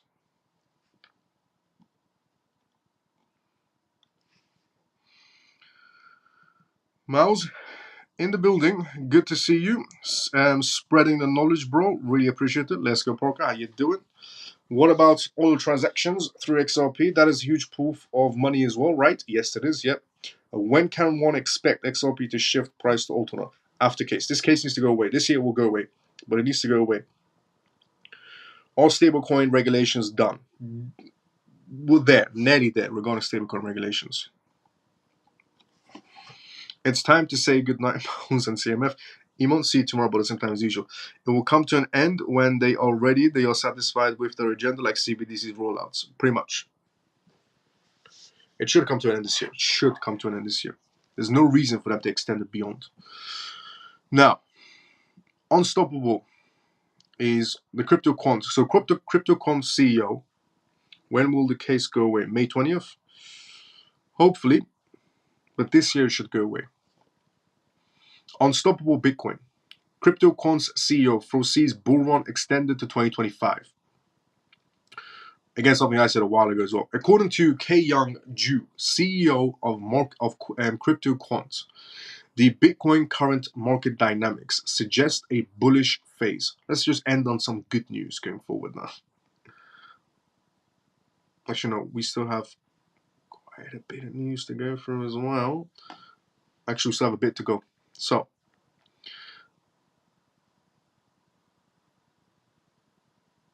here we go. Unstoppable Bitcoin. CryptoQuant CEO. According to Ki-Young Ju, CEO of CryptoQuant, the Bitcoin current market dynamics suggest a bullish phase that could extend well into April 2025. So, technically, we're still in the run. It's just a very manipulated run. Apologies about that. Drew's analysis, comes aimed BTC current uptrend, which appears to be a continuation of that seen in March when BTC achieved a new all-time high, surging above $73,000 for the first time. The Bitcoin market cap growth indicates a prolonged uptrend, says CryptoQuant CEO. Notably, K. Jung Yu, a prediction stems from an analysis of Bitcoin's market capitalization growth, which has been outpacing its realized capitalization, a measure of market's aggregate cost basics. This trend is a classic indicator of a strong bullish cycle and has been a reliable harbinger of sustained upward momentums in the past market cycles. Drew's analysis essentially highlights that the market cap's rapid growth compared to the realized cap suggests that increased investor confidence and market momentum is on the way. This pattern has historically signaled prolonged bullish phases. If the current trend proceeds, this cycle is expected to continue, leading to significant gains in the Bitcoin's value over the next year and a half. Institutional adoption and market sentiments underpin bullish outlook. This is when the news gets bullisher and bullisher as we go along. The optimistic outlook for BTC is not just based on historical trends and market cap analysis. Recent developments in institutional adoption provide further support for this positive trajectory. Anthony, the founder of managing partner of Skybridge Capital and notable Bitcoin advocate, recently discussed on CNBC Squawkbox how US pension funds are going to be investing into BTC as well. When you do the homework on Bitcoin, you go towards Bitcoin sometimes when you're early, you get some bumps and scrapes, but I think it pays it to be early on Bitcoin, and we are still early in Bitcoin, according to Skybridge Capital CEO. This move by institutional investors such as the state of Wisconsin investment brought approximately $100 million, which is true. On this live show, I revealed, according to the 13F filings that were filed into the SEC, the state of Wisconsin has also invested money into essentially Bitcoin ETFs, about $100 million of pension funds. Signaling BTC signals a broader acceptance and integration of BTC into traditional finance portfolios. Anthony emphasized that institutional BTC adoption is unfolding rapidly, and he anticipates more pension funds will pursue Bitcoin investments. He pointed out that the regulatory approvals have opened the doors for large-scale institutional participation in BTC. This endorsement will make Bitcoin a staple in these institutions' long-term asset allocation strategies, according to Anthony. Understanding Bitcoin and the history of money is key to recognizing the potential. He remarked, being early is profitable, and we are still early. Sometimes when you're early, you get some bumps and scrapes. What it means by that is, yes, we are still early. If you think the crypto space is where it needs to be and so on, and we're not going to go anywhere past this state, we are definitely. But yeah, we're still early. The markets are still moving. Institutions are coming in day by day, and bumps and scrapes, it just means manipulation in simple terms, is what the Capital Bridge CEO was saying. But yeah, one interesting point that he did make was regarding bumps and scrapes, good analogy, but one interesting point that he did make is we're still in that run. The run hasn't finished, it's just we're being manipulated. And we're going to be going all the way into 2025. We're still in that bull run type of situation. It's just manipulation going on from institutions. And we're going to carry on the 2025 going higher and higher and higher, even beyond that in terms of utility. Now, the next news, which is change your life with crypto, is basically the endings of this live show as well, but change your life with crypto is the next news we're about to go through. But before we go through that, let's go inside the comment section. When will, good night, Miles of CMF, Funky Bud, I'll see you tomorrow, same time as usual. So after case, they start adapt the stablecoin via XRP Ledger this year. Well, hopefully, yes, they should be doing that. They should be, because they already have the testings going on. The testings were successful, so they should be doing, yes. Apologies about that, everyone.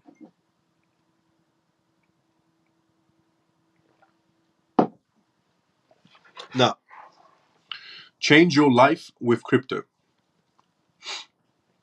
The analyst breaks down the altcoins markets right now.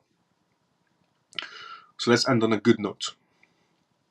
One widely followed crypto analysis believes that digital assets are on the price pipe of a prospering new era. Crypto trader Michael Van de Poppe tells his many followers that this might be the final easy rally to change your life with crypto, which is true. If you're positioned well, technically, okay, just to point out, if you're positioned well, even beyond 2025, you can still do well because we're going into utility. Crypto is not about a quick buck; it's about utility. If you're positioned well, you're going to do well in 2024. You're going to do well in 2025. You're going to do well in 2026, 2027, 2028, 2029, 30, and beyond, because we're going into utility. If you're in the correct utility projects, you know, and the ones that the institutions already have contracts with, the ones that they're doing testings and developments with, going beyond, you're still going to do good because it's not going to be the same cycles going forward. We're in a different gameplay. As I have said in 2023, going to 2024, Michael Saylor has said going to 2024, Grayscale has said in 2024, we're in a different ball game because it's going forward. It's about projects that have utility are going to go higher and higher and higher every year, but with manipulation, corrections, and pullbacks. But they're going to go higher and higher every year. They're not going to be following that cycle of bear markets fully because their utility is being used now. Remember, the world's going digital 2024. It's already happening. Look at the 937 corporations just from the US inside of BTC ETFs. Look at the other partnership developments that are going in terms of CBDCs. Just today, I announced Singapore, Japan, Italy, Bank of Italy, Central Bank of Italy, Central Bank of South Korea, Central Bank of Japan, Central Bank of Singapore, Central Bank of Ghana are doing cross-border payments in NFTs right now from the Bank of International Settlements. We've had cross-border payments happen already. There's a lot of things happening inside the corporate sector. A lot of people aren't paying attention to behind the scenes. And it's all on paper, by the way. It's all on PDFs. All data. So if you have survived, this comes back to what I said as well. If you have survived this correction and are still here, congratulations.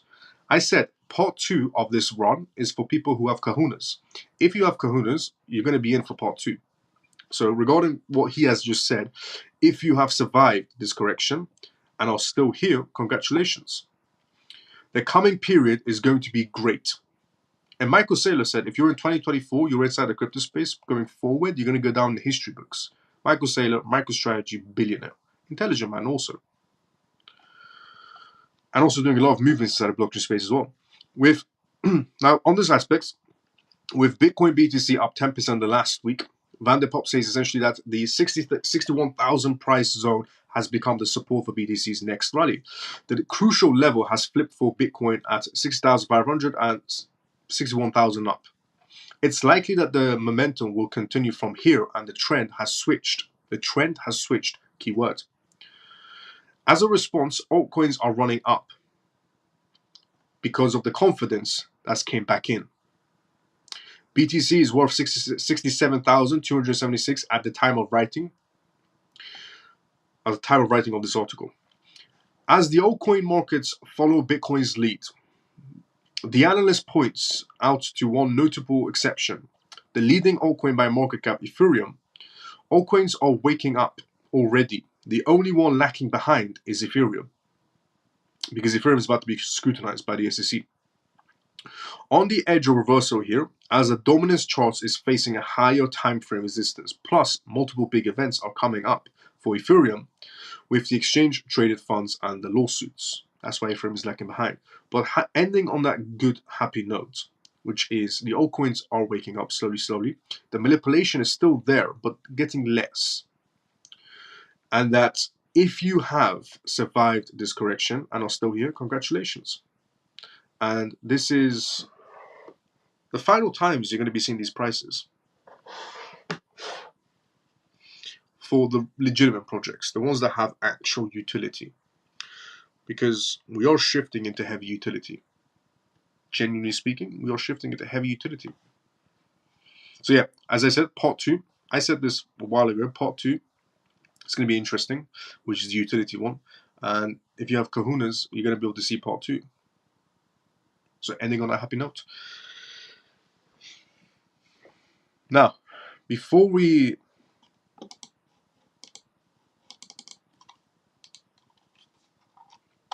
go, here we go.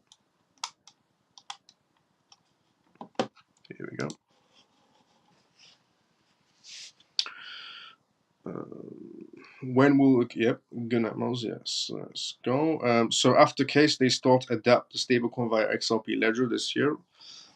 I think I read that question. No? Yes, I did. I said yes. It depends on the option rate, but yes. So ending on that happy note, we have come to the endings of this live show. Which means if you enjoyed this live show, drop a follow, drop a like. If you're watching on YouTube, and by the way, again, if you're still in the crypto space, you went through all the ups and downs. Genuinely mean it. Congratulations, because part 2 is going to be very interesting. And I said part 2 is for whoever who has kahunas is going to be able to see part 2. And don't forget, crypto is not about a quick buck; it's about utility. You show up so consistently, impressive. Let's go, Susie. Thank you so much. Not the ones with the big kahunas still here. Facts though. Take care, Miles and CMF. Ray, see you tomorrow, brother, sometimes usual. Good night, Miles and CMF. Mike, see you tomorrow, sometimes usual. Good night, CMF, brother. See you tomorrow. Bill, I'll see you tomorrow, sometimes usual as well. When does part 2 start? We're not that far off.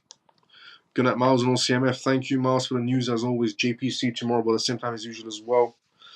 And from part 2, we're not that far off. So, if you enjoyed this live show, drop a follow, drop a like.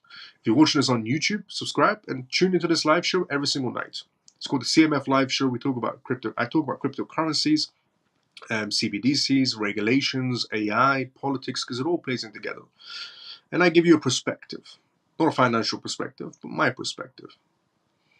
And we do Q&As, which means if you have a question, put it outside the conversation. I read everybody's questions one by one, and we have our own Telegram group as well, which is completely free. Everything I do is completely free of source, and amazing people inside Telegram group as well. You can join the Telegram group. The link is on YouTube in my portfolio, on my profile, or you can join it through my X profile as well. The link is on my X profile, Twitter in other words, if you want to join in the Telegram group as well. So, if you enjoyed this live show, drop a follow, drop a like, and tune into it every single night at 11:25 p.m. onwards, UK time. Now, coin, see you tomorrow, sometimes usual as well. But will we have a great run? Why we to have coin? You mean to hold when the market pumps? Yeah. Thanks, brother. Really appreciate it. You're the man. Let's go, Parker. Thank you so much. Lena, see you tomorrow, sometimes usual. No problem, anytime. Good night, Miles and CMF. Thank you for tonight. Tall, let's go. See you tomorrow, same time as usual. Below, yeah, on certain projects. Miles, another great job tonight. I appreciate all that you do for our family group. Let's go, Scott. Scott, see you tomorrow, same as usual as well. Good night, everyone. See you tomorrow. Orphan, see you tomorrow, sometimes usual as well. And I didn't do the gist. I actually forgot to do the gist. I'll do a very quick gist, just in case anybody tuned in late. So we talked about market analysis perspective. We talked about on tonight's live show also about some CEO perspectives regarding crypto quant CEO, giving us his perspectives on the market movements and essentially the market doing exceptionally well, as it might not look like it, but it is. Then we talked about Tether printing another billion USDT. Then we talked about Kraken is about to be dropping USDT due to EU regulations because Tether doesn't want to show full transparency. Then we talked about Stephen Cohen and his 0.72 regarding him being inside the crypto space and how many more institutions are actually inside the crypto space. Their names are coming out one by one. We know it's 937, but the names are coming out one by one. Then we talked about the SEC member leaving, who was Gary Gensler's right-hand person. Then we talked about on tonight's live show OpenAI and AI safety. Then we talked about on tonight's live show regarding the DeFi space inside the in the EU regulations, how the DeFi space will essentially get regulated and become like the traditional financial space, and how ironically the DeFi was created to go against traditional finance, but it's about to turn into traditional finance. And then we talked about essentially Ghana and Singapore and Bank of Italy, Bank of Ghana, Bank of Singapore, and Bank of South Korea, centralized banks doing some, payments, Bank of International Settlements in terms of CBDCs, non-fungible tokens, back and forward, and bonds and so on. Then we talked about essentially Hong Kong and a digital project that's going on as well. Then we talked about on tonight's live show regarding mining farms and how they might be moving to the Middle East regarding Bitcoin mining farm institutions and about $800 million to spend. Then we talked about Senator Cynthia Lummis as well on tonight's live show. Then we talked about the Council of Europe and regarding their AI regulations. 45 countries are involved in that. Then we talked about on tonight's live show regarding Binance and how they've developed an antidote so people don't get scammed inside the crypto space. And then we talked about Tornado Cash founder essentially going into prison officially. And then we talked about MakerDAO releasing a new stablecoin. And then we talked about Telegram founder and his Notcoin. Now, that's all the things we talked about tonight's live show. If you did enjoy it, drop a follow, drop a like, and tune into it every single night. Before we go, let me go inside the comment section. Miles, another good job. Appreciate all that you do for the family. Let's go, Scott. Scott, see you tomorrow sometime as usual, brother. Good night, everyone. See you tomorrow. Orphan, see you tomorrow sometime as usual as well. We'll see pullbacks during the second run of utilities or only up. Definitely corrections and manipulation is always going to be there. When you have institutions, a lot of institutions in play, always expect manipulation. Always. Expect a lot of money, but expect a lot of manipulation as well. Bye, Miles and CMF. Dennis, see you tomorrow sometime as usual as well, brother. Good night, Miles and CMF. Carol, see you tomorrow sometime as usual as well because of utility. Yes, because of utility, but also expect when there's more CEOs, more manipulation, and more money. Now, we've come to the endings of this live show. So, if you enjoyed this live show, drop a follow, drop a like. Thank you so much to everybody from the CMF that tunes in every single night, who watches this on YouTube and likes the video on YouTube as well. Thanks so much to everybody from the CMF that watches this on X and retweets this live show as well, and then likes the live show as well. Thanks so much to everyone that does that as well. CMF, I will see you all tomorrow, same timing as usual. I'll see everybody tomorrow, same time as usual. Everybody have a great day or a good night, depending on where you are around the world. CMF, see you tomorrow, same time as usual. Have a great day or a good night, depending on where you are around the world. See you tomorrow, same time as usual, everyone.